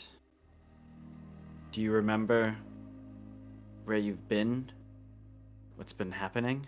What you've been doing? Yes. And then you see kind of almost like a lot of things are rushing to him all at once. He looks kind of like slowly looks up and looks you in the eyes, and you can see tears start to well up in his eyes. Hey, there, big guy. It's alright. Sprig is leaving. Is there anything we can do? Is she... anything? He turns away from you and starts to walk towards her. And you do hear him, he screams out her name. And she continues walking. She does turn around at one point to look to him. But then she turns around and continues walking away. Man, I've only had a 7th level spell still available. Huron, do you want me to follow her? I don't think we can get all the information we need from Rodrin. Maybe it's best if we let her go. Sit on her feelings for a while.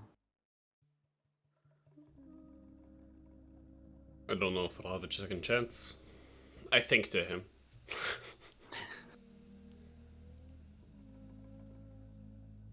I'd rather not kill any of the champions if we need to. Oh, we don't have to kill them. I just knew that, we can bring him back. So. Are you saying something? Kaze's just saying that we might not have another chance to take her out. And I'm just saying maybe it's best we let her go. If you want answers, this is the last chance. I can probably still catch her, but much further, and I can't. Rodrin will hopefully have the answers we seek, at least some of them. You're just gonna let her go like that? I mean, she did try and kill us, and she does know things. It would be a valuable asset to, do anything other than just let her go. Well, gonna think to Huron and whatever. And friends. You know what? I'm just not gonna be a wolf anymore. Oh yeah, you could very easily not be. What's up? Oh yeah, you're still sleeping. No. You actually are still. Yeah. Oh, you're I'm still sleeping. Okay, never mind. All right, Kieran, really quickly, maybe while Rodrin walked away, Kieran was like, "Get up, Kaze, you're missing." Yeah, you can easily have woken him up so that you are awake for this and can turn back into your hybrid form, so you can talk. What happened? How did he get up? Where is she? I revived him. She's leaving. Out loud, please.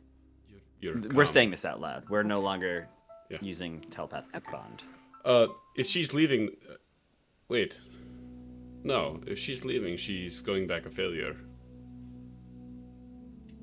I was gonna say, maybe the best asset we have here is letting her leave and live another day. Right. She knows what she's seen here. There's no denying our strength. There's no denying another chosen of Iluvania has come to Elysia. Yeah, but letting her go means that we're giving up our abilities and letting them know, our combat potential.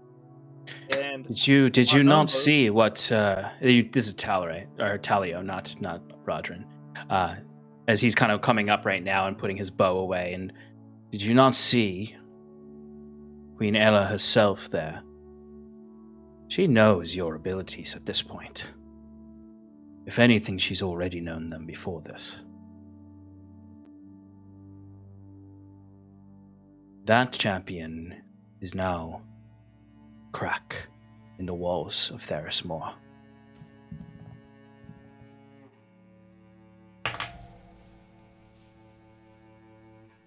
Well said, Talio. I knew I liked you. I'm not always as elegant as you, but I have my moments. Anyways, we have one champion to hopefully enlighten us a bit. Rodrin, are you okay? You see Rodrin is like he was watching her walk away, and as all of these kind of some realities seem to be dawning on him, something is unlocked in his mind. Though he doesn't seem overwhelmingly like different, he's still kind of a standing tall. He's folded his emotions back in after crying a little in front of you, but he's still struggling to keep them in, as you can see him just sort of lift his head up into the air as you're all feeling a gentle breeze in the air and leaves rushing on the forest floor. As a man who's probably not felt the wind in many, many, many years. As he'll look back at you, Curon, from this moment of purity.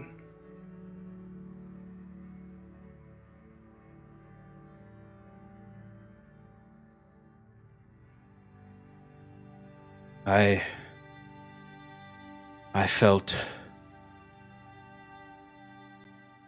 something I have not felt in millennia.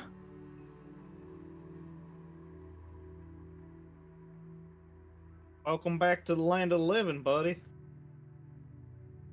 I think he's still undead, Tower. I still feel loyalty, but discordant with everything else.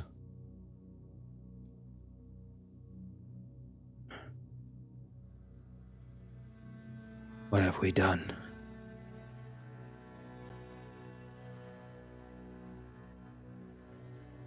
I was hoping you would tell us. Oh, bold general of the Morsia conflict, please.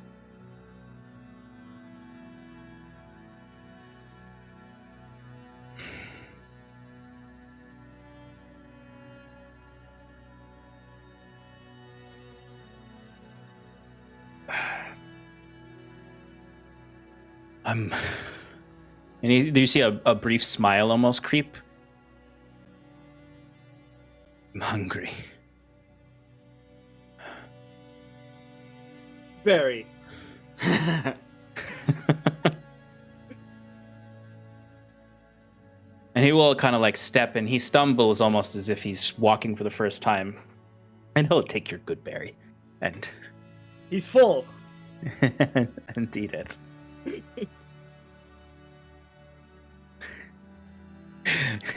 Give it to good berries to negate a man coming out of a 1,000-year fast hunger. Got him. But he'll look to you, Curon, and just nod. There is much I can share. But I need to know what your plan is.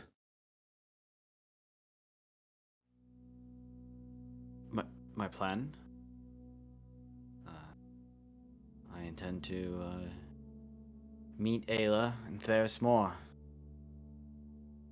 If I can't talk her down from whatever plans she has. It seems her plans only involve the Elysians. I simply wish to open our doors and our minds to an outside perspective. I wish no war in Elysia. In fact, I want the furthest thing from it. The stronger we are for our allies to the south, the better. The stronger we are for the coming conflict. Yeah, you gotta save the world and all that. But seriously, we gotta think of a good tactical strategy. We can't just walk in, you know. There's gonna be more heroes. The general man has a point. I mean, he's probably been in a lot of situations like this over the years, and maybe he could give us some advice. I mean, it might even be, you know, more important that we figure out what Glomung has to do with all this, because Glomung. yeah,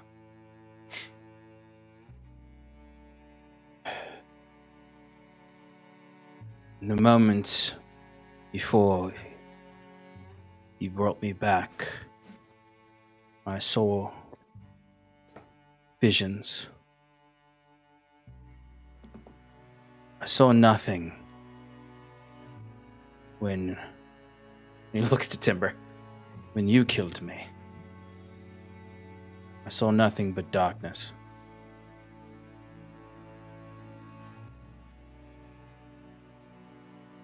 well, what were them visions? Did you see anything that looks kind of like this? And I squish Mundy's face and I like shove it in his face. And he kind of runs a hand up to his brow, and you see him. He finds an old tree to sit on as he appears very weak. I mean, he only has 1 HP right now. Mm-hmm. He kind of grasps at his side where there are these kind of like half-healed wounds from the resurrection, as if he's feeling pain for the first time in a long time. And then he looks up to you and says to Talray and says, "She has the little Drake." I mean, Ayla. yeah, she must. I mean, how else is she using his powers? And you know, if he wasn't in trouble, then why wouldn't he message me earlier and let me know what's going on? She plans to use the god Drake. All of him. Whatever's left of him. Bring this veil to the Twilight Veil beyond. Protect us from coming darkness. She would have us retreat beyond the stars, beyond this plane. Sink the entire Elysian Valley into Iluvania's plane of existence. Nah, that ain't gonna happen. Glowman would rather die than allow all these people, a whole city, into his horde. No way. You underestimate Queen Aella. Well, what is she? I mean, Glowman's practically a god. I mean, what can she do? She is practically a god. So, how did she capture Glowmon in the first place? Does she have some sort of trump card or anything?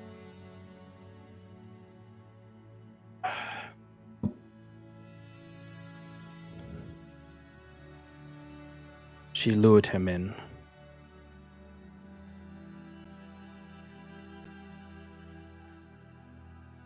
The visions are fuzzy. Need to rest. Of course, I think we could all use a bit of a breather. Though we can't stay too long. Who knows how quickly Ayla will send more after us.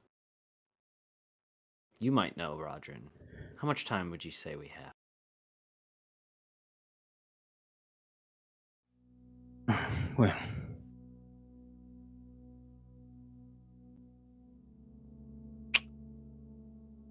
how far we came, the pace we came. Granted, we used you. He looks to Talio. We followed you. We don't have that grace, or the champions don't have that grace. But she, with enough asserting of her power, can see anything in this veil. Give us a couple of days before she knows where you are. Well then, we have time. Talio, are there any warden homes, outposts nearby? I'll have to look around to reorient myself after that chase. But there's always a lodge close enough. In the worst case, if we're too deep in, we could always look for a circle. Hedge Clerics. The Glen Uviel circle? Yes, that's the one. Fantastic. I always heard stories, though I never met any of the Hedge Clerics. Well, they're strange fellows. But good. They're the last of our people to ever side with Queen Aella. No, they are safe. Safe folk. Well, if we see them, we might want to let them know we saw a Balefane around here. Did you see that, Talio? Incredible. Yes, it nearly killed me. Oh, us too, but doesn't matter. Palray is probably just gonna lean in, to speak, candidly with Hot Roddy, and just say, I must say, I really do appreciate you telling me what you have. You've been a great help, and I think that you did the right thing. We'll keep you safe, at least for a little while, so you can regain your strength. But I'm hoping that maybe you can help us further down the line, to make things right. Well, you have your choices to make, Rodrin the Bold. I gave you a second chance. Do not think you owe me anything. No, I don't. I don't owe you anything. I owe you Vanya. Kiran bows deeply at that.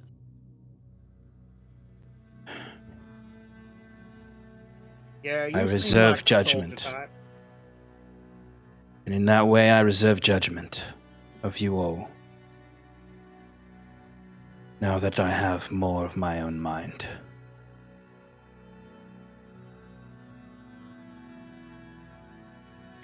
That's not to say you have all the right answers. I never claimed to. Well, that makes you different from Ayla. Now that I claim to be. Do you have any more of those berries? I pull out 11 more berries. If you eat one of those, you're full for a day, and he gained 1 HP. So if he wants to get healed, he's gonna be real fat by the end of this. He's got 1,000 years of famishness. But more than 1,000 years, really. Rodrin would be probably keeping his distance from you all for the rest of the night. Not leaving. He's not leaving by any means, like Sprig did, but he's kind of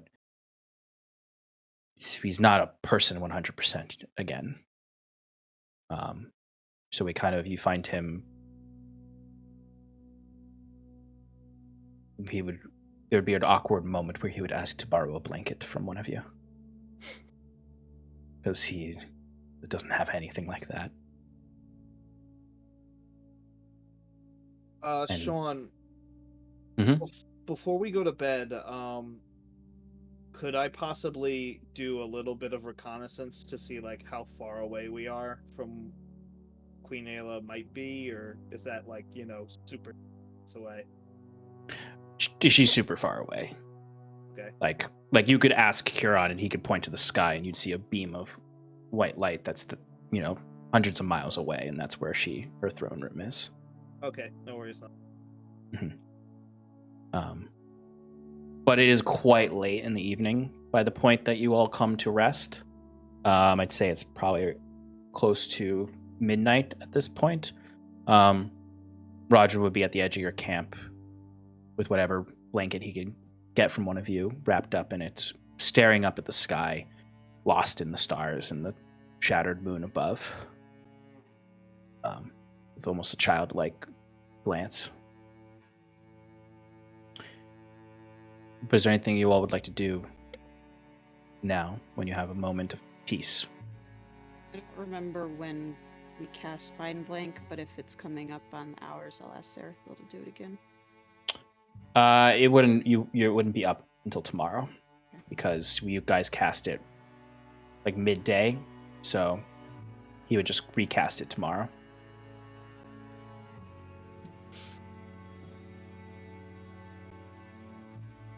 I think Huron's gonna give Rodrin his space and do his usual trance at the start of the night, and then watch the remaining 4 hours.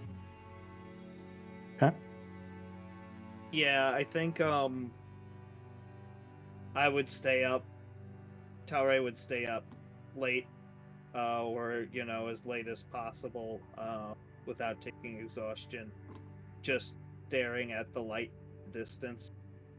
Probably up in a tree to be like with Mundy, just thinking about sieging the place and running through ideas in his mind and just being gloomy.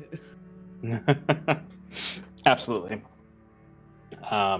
Yeah, absolutely. I can imagine Talray sitting up on a thick branch up at the top of these ancient trees. There's just the horizon where there's the shimmering, kind of cascading light from the corpse moon above, the guts of black smoke in the sky and cloud, and then far to the northeast, the pale white light of Ayla's throne room, running through siege tactics in his mind. And fantasizing, I'm sure, about killing her or saving Gloaming. Anyone else have anything they want to do tonight, or is it bedtime? It's bedtime.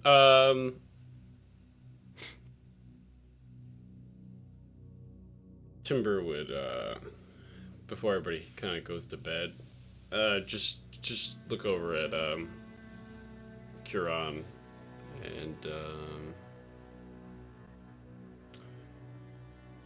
well, he would ask for the manacles and get on. I'm going to take a dry run just to chat with Lou. Nothing crazy, just check up on him. Would you like anything? Any guidance? Yeah, could I get some guidance? Yeah, sure. Sure, I don't have any other support spells. Oh, prepared. no, it's okay. I'm just a nice little chat just to check up on him. I'm not expecting course. to have to roll anything, or really even talk to him, just, see how he's doing. See how he's doing, of course. And Kieran hands the manacles to Kaze. Can you just turn them on for... Oh, okay. All right. Ow. Thank you. Yeah. I imagine there's like static shocks that go all around your wrists, and your hair all stands up for a moment, and then it settles down. And I'll dream myself to talk to Lou. You don't have to do it, but I just want to catch up with him, just see how he's doing, kind of thing. Yeah. So, what setting is your dream in? It would be the ideal, my idea of the Feywilds again. Just kind of knowing that that's this happy place. So, absolutely. So I would say you find yourself in those radiant fields of golden grass, with the tall ancient trees, with the flourishing Ashkeeper tree at the heart of the Feywild, vast, towering upwards hundreds of miles or hundreds of feet into the sky. The clear glistening of the river of the Font Mother flowing down through the nooks and crannies and branches, glittering in the moonlight, as you can see, kind of imposed into this Feywild's night sky is the corpse moon of Iluvania. Not of your design, it has just appeared here. As that glittering light, the light of that corpse moon glitters off of the river of the Font Mother. And the sky is a peaceful twilight all throughout. As you would I imagine you come up at the top of a hill that leads down to the little river that you had him by originally. And you can see Lou sits by that river staring up at the corpse moon in his gold and silver furred form, in his true form, staring up at this moon. And you would hear, just as you enter this, there's a loud howl from him to this moon. After slowing down after he howled, and then quickly accelerating my pace a little bit, not a ton, but more to a walking.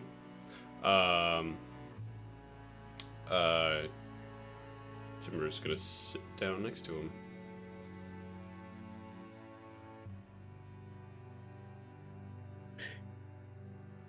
And be silent for a little bit, but yeah. Yeah, I imagine there's this long, or couple minute long silence where he doesn't acknowledge you at all. He's just staring up at the corpse moon. And if you sit next to him, you can see like you saw before when you were here, how big Lou's true form is. As him sitting down and looking up towers up above you, as his head is also perched up in that howling formation. As you just see those blue eyes blinking curiously. And you can actually even kind of see the subtle, dog tilting of the heads as he's looking at the moon. And without the mouth moving, you hear his voice. This place is different. Yeah, I don't know what the Feywild is supposed to look like, but this is the best I could do. But the moon is beautiful. That is not of my creation.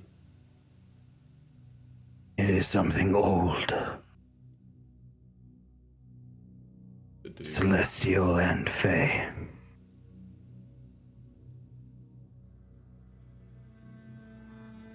I'm guessing it's of your approval. I hope it is. Is much older than me. Older than the trees and the river.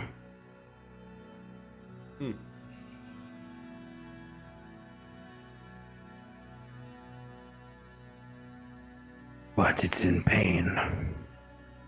The moon? Yes. Oh, and how do you know this?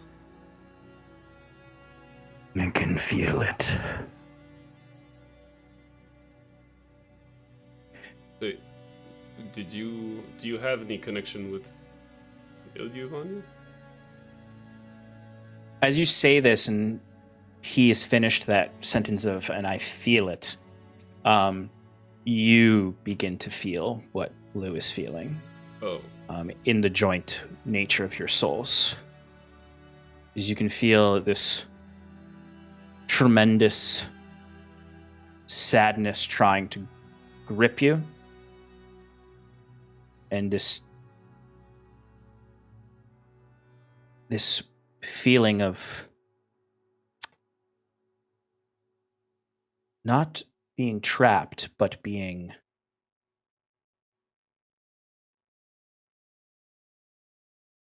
stuck.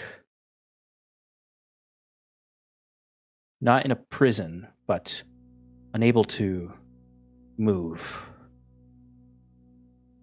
Though you could if you wanted to. You don't feel that way, but whatever you are feeling the feelings of, it feels that way.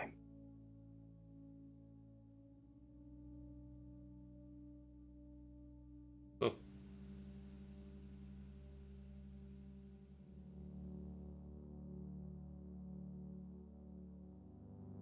Cool. Just taking a moment after feeling all that. Trying to like break up the conversation. So, how is it in here? I guess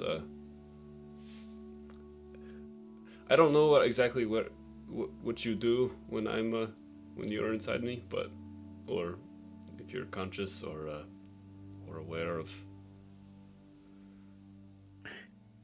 He just lies down from the seated position now and kind of puts his head on his paws, staring at the water in the little river in front of you, almost looking at the reflection of the moon in that.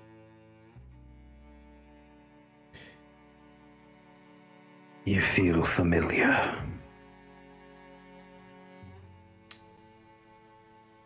Like, from last time I was here, or something else? Some days, I'm asleep, dreaming. Others, I am angry, hungry. And I see another dream, a nightmare. And I feel you.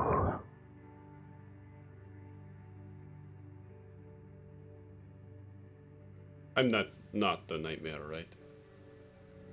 I don't know. But it makes me angry.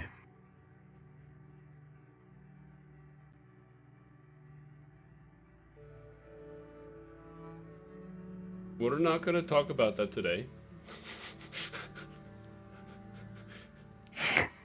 Yeah, as you see, just like not like a dangerous amount, just sort of a little warning splash of purple in the blue eyes. Don't worry. I'm right here if you do want to talk, but I'm not currently equipped right now. Okay. Just yeah. How conscious are you when you are when you have these nightmares?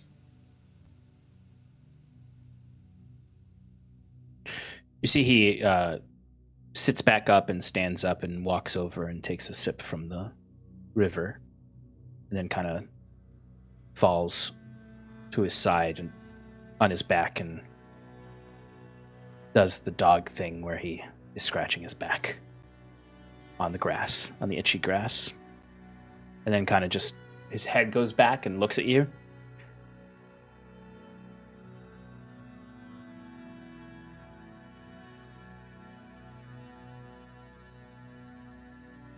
It's difficult to say. I feel strong in those nightmares. Like if I just attack, feed,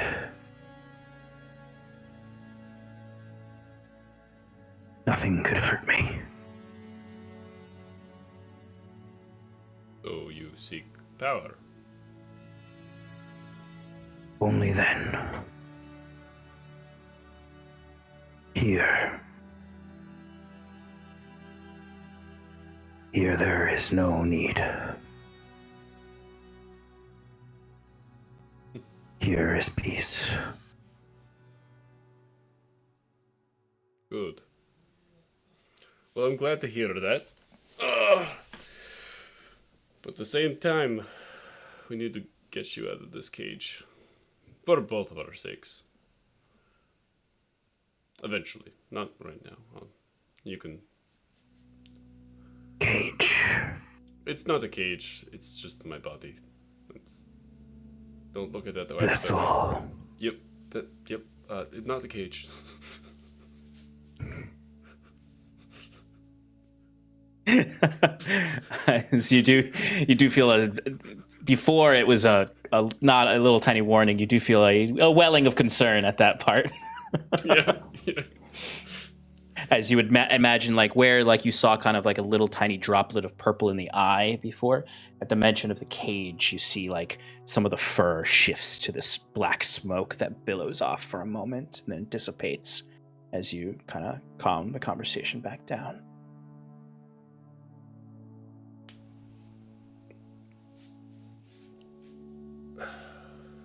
So back to the corpse moon, Ilyvania. We're entering her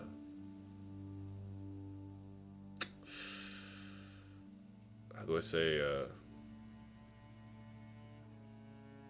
her holy place, the place in which people worship her. Has this sadness increased since we've gotten here? I don't know if... Yes. Okay. And you can't direct where the sadness is coming from, just a general sense of sadness. I hear it, and I see it, and I smell it everywhere. What do you hear?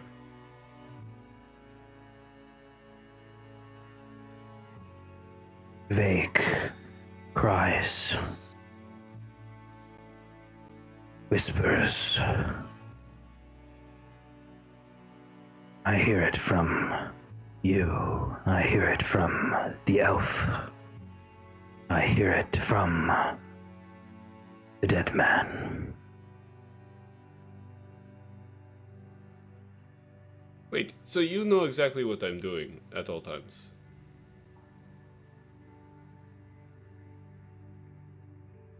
Takes a lot of concentration these days. I have difficulty leaving this place. Except when I am angry and hungry. That's right.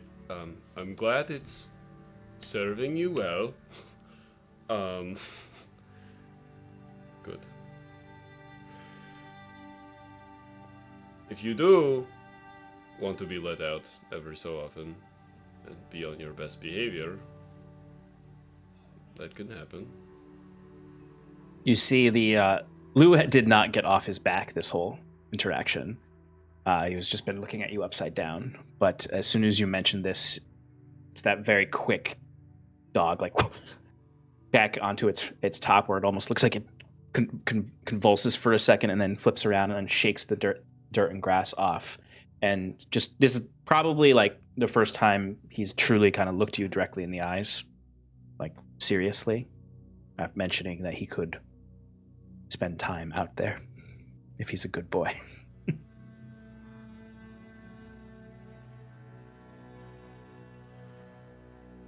Not when I'm angry. Not when you're angry. I mean, you're going to fight me when you're angry. And I'll resist it, but... Can I feed? No. Can I eat? Maybe dried meats. Maybe something other than... Is it peaceful there? Is it good?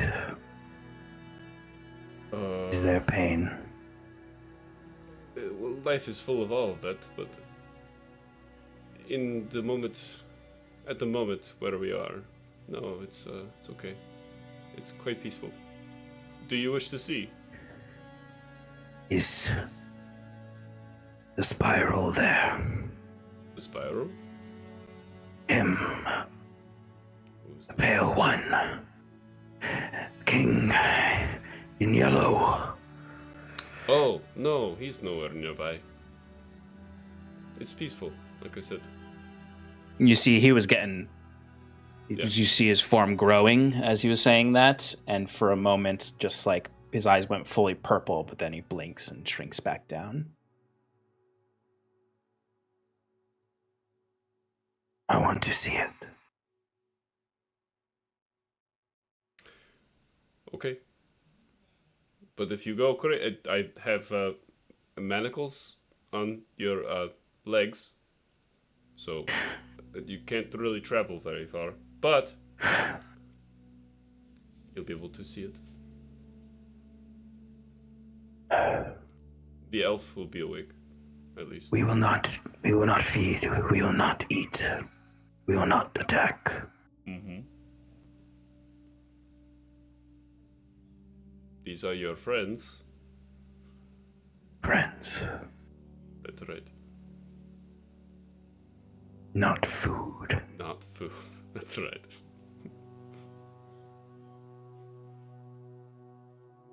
And, He, his Timber- eyes blink, and he just looks up to the corpse moon and back to you. Go ahead. If things get out of hand, I'm going to take control of my body again. But for now, The vessel, the cage. I'll reside in the cage for now, but not for long. I'm needed out there afterwards, so enjoy. And Timber will willingly let him take control over his body. Okay. I'll ask you to give me a wisdom saving throw with advantage. Oh, okay.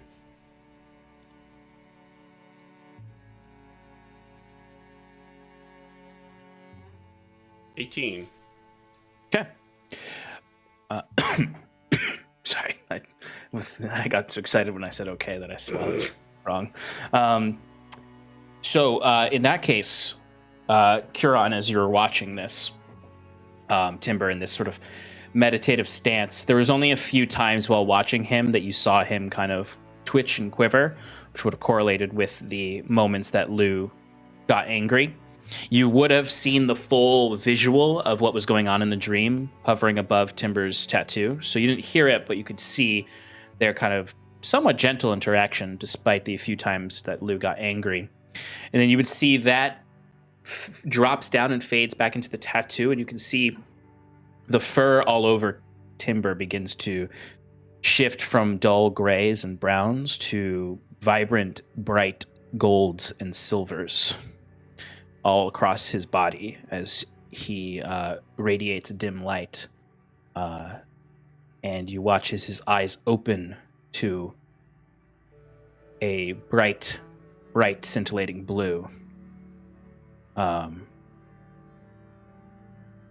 you see he just starts to look around, confused a bit. Kaze?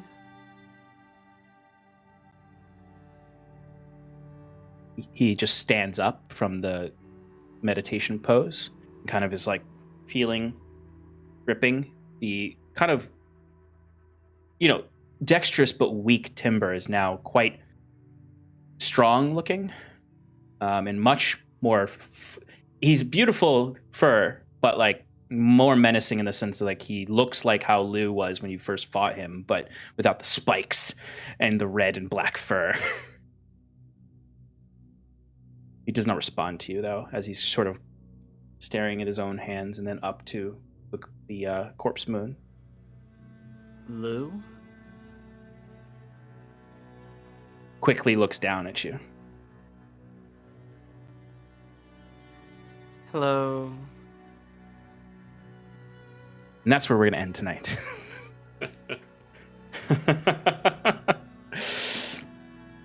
All right. Thank you, folks, for sticking around with us and hanging out as we chased some bad but maybe not bad guys. And Timber got to talk to bad, maybe not bad wolf. And we are one step, probably actually more than one step closer to our heroes figuring out what their plan is, considering they have now actualized two great assets before them. Someone who knows the ins and outs of Therismore, and a wolf god that is being friendly, a good boy, at least for now. At least for now. But thank you so much for joining us in Paradise. We have upcoming programming throughout the week. Alex, are you guys doing another play tomorrow night? I think so. I was just checking because I wasn't sure. I want to say yes. Yeah, we should be. I don't remember if Mike bailed on that also. So okay, all right. Yeah. So keep an eye out because that it's most likely there will be another play in Paradise tomorrow. So join them for some fun there. And then it is a on week for Relaxing Paradise, so I will be streaming this Thursday. I'm going to actually be starting the design plans for Queen Ailla's throne room, creating some terrain for that. Unless they just go in and they're like, "Hey, you're wrong," and she's like, "I didn't think of it that way." And hands Kiran the shard and exiles herself. Thank you. They might have to fight her, or at least fight something in her throne room. We have the Sean Enchanted Power Hour on Sunday, where we'll recap tonight's episode and speculate about this new pseudo ally in both Lou and Rodrin, who both have kind of begrudging is not the right word, hesitantly allied themselves with you. And speculate about what's going to happen next.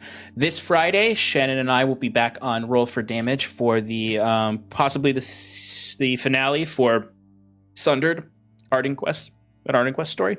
Oh God. We might have one more episode of that, but most likely this Friday will be the finale. And yeah, thanks for joining us in Paradise, folks. We are going to toss a raid on over to Joshua Simons. So give him our love. He just got a new position today with Demiplane. I almost forgot their name for a second. Demiplane as their community and content manager, which is very exciting, very cool. So go ahead and give him a little congratulations from Paradise and some love. And join us again next week at 7 p.m. Eastern Standard Time as we explore Alicia more, and Kiran gets to talk to yet another god. Are we exploring Alicia more next week? Oh, sorry, folks. Next week is Valentine's Day, and a large portion of the people here have plans. We're all snakes, and he's saying, "Get out." Exactly. I'm casting them out of Ireland. No, but we won't be having the classic Advantage in Paradise, so actually we're going to have to wait 2 weeks to get to talk to Lou and explore more of Alicia, but we are going to do a little mini episode with Shannon and whoever else doesn't have plans that night, if they want to join, can join, where we're going to do some Crimson Court flashbacks, because there's a lot of stuff that happened off screen with that, and we want to give you guys a little bit of a taste of that so you can get a little bit more of an idea of what Scarlet experienced there and a little bit more about the threat that is the Cirrus. And we might do other things as well, depending on if other folks are around. But for the most part, I think it's just going to be Shannon and I. So come hang out with us then. And then the week after, we'll jump back into the story. But anyways, give Josh Simons our love, and we will see you all very soon in one form or another. Have a good evening. Say goodbye, everybody. Goodbye. Buddy. Yeah. Goodbye.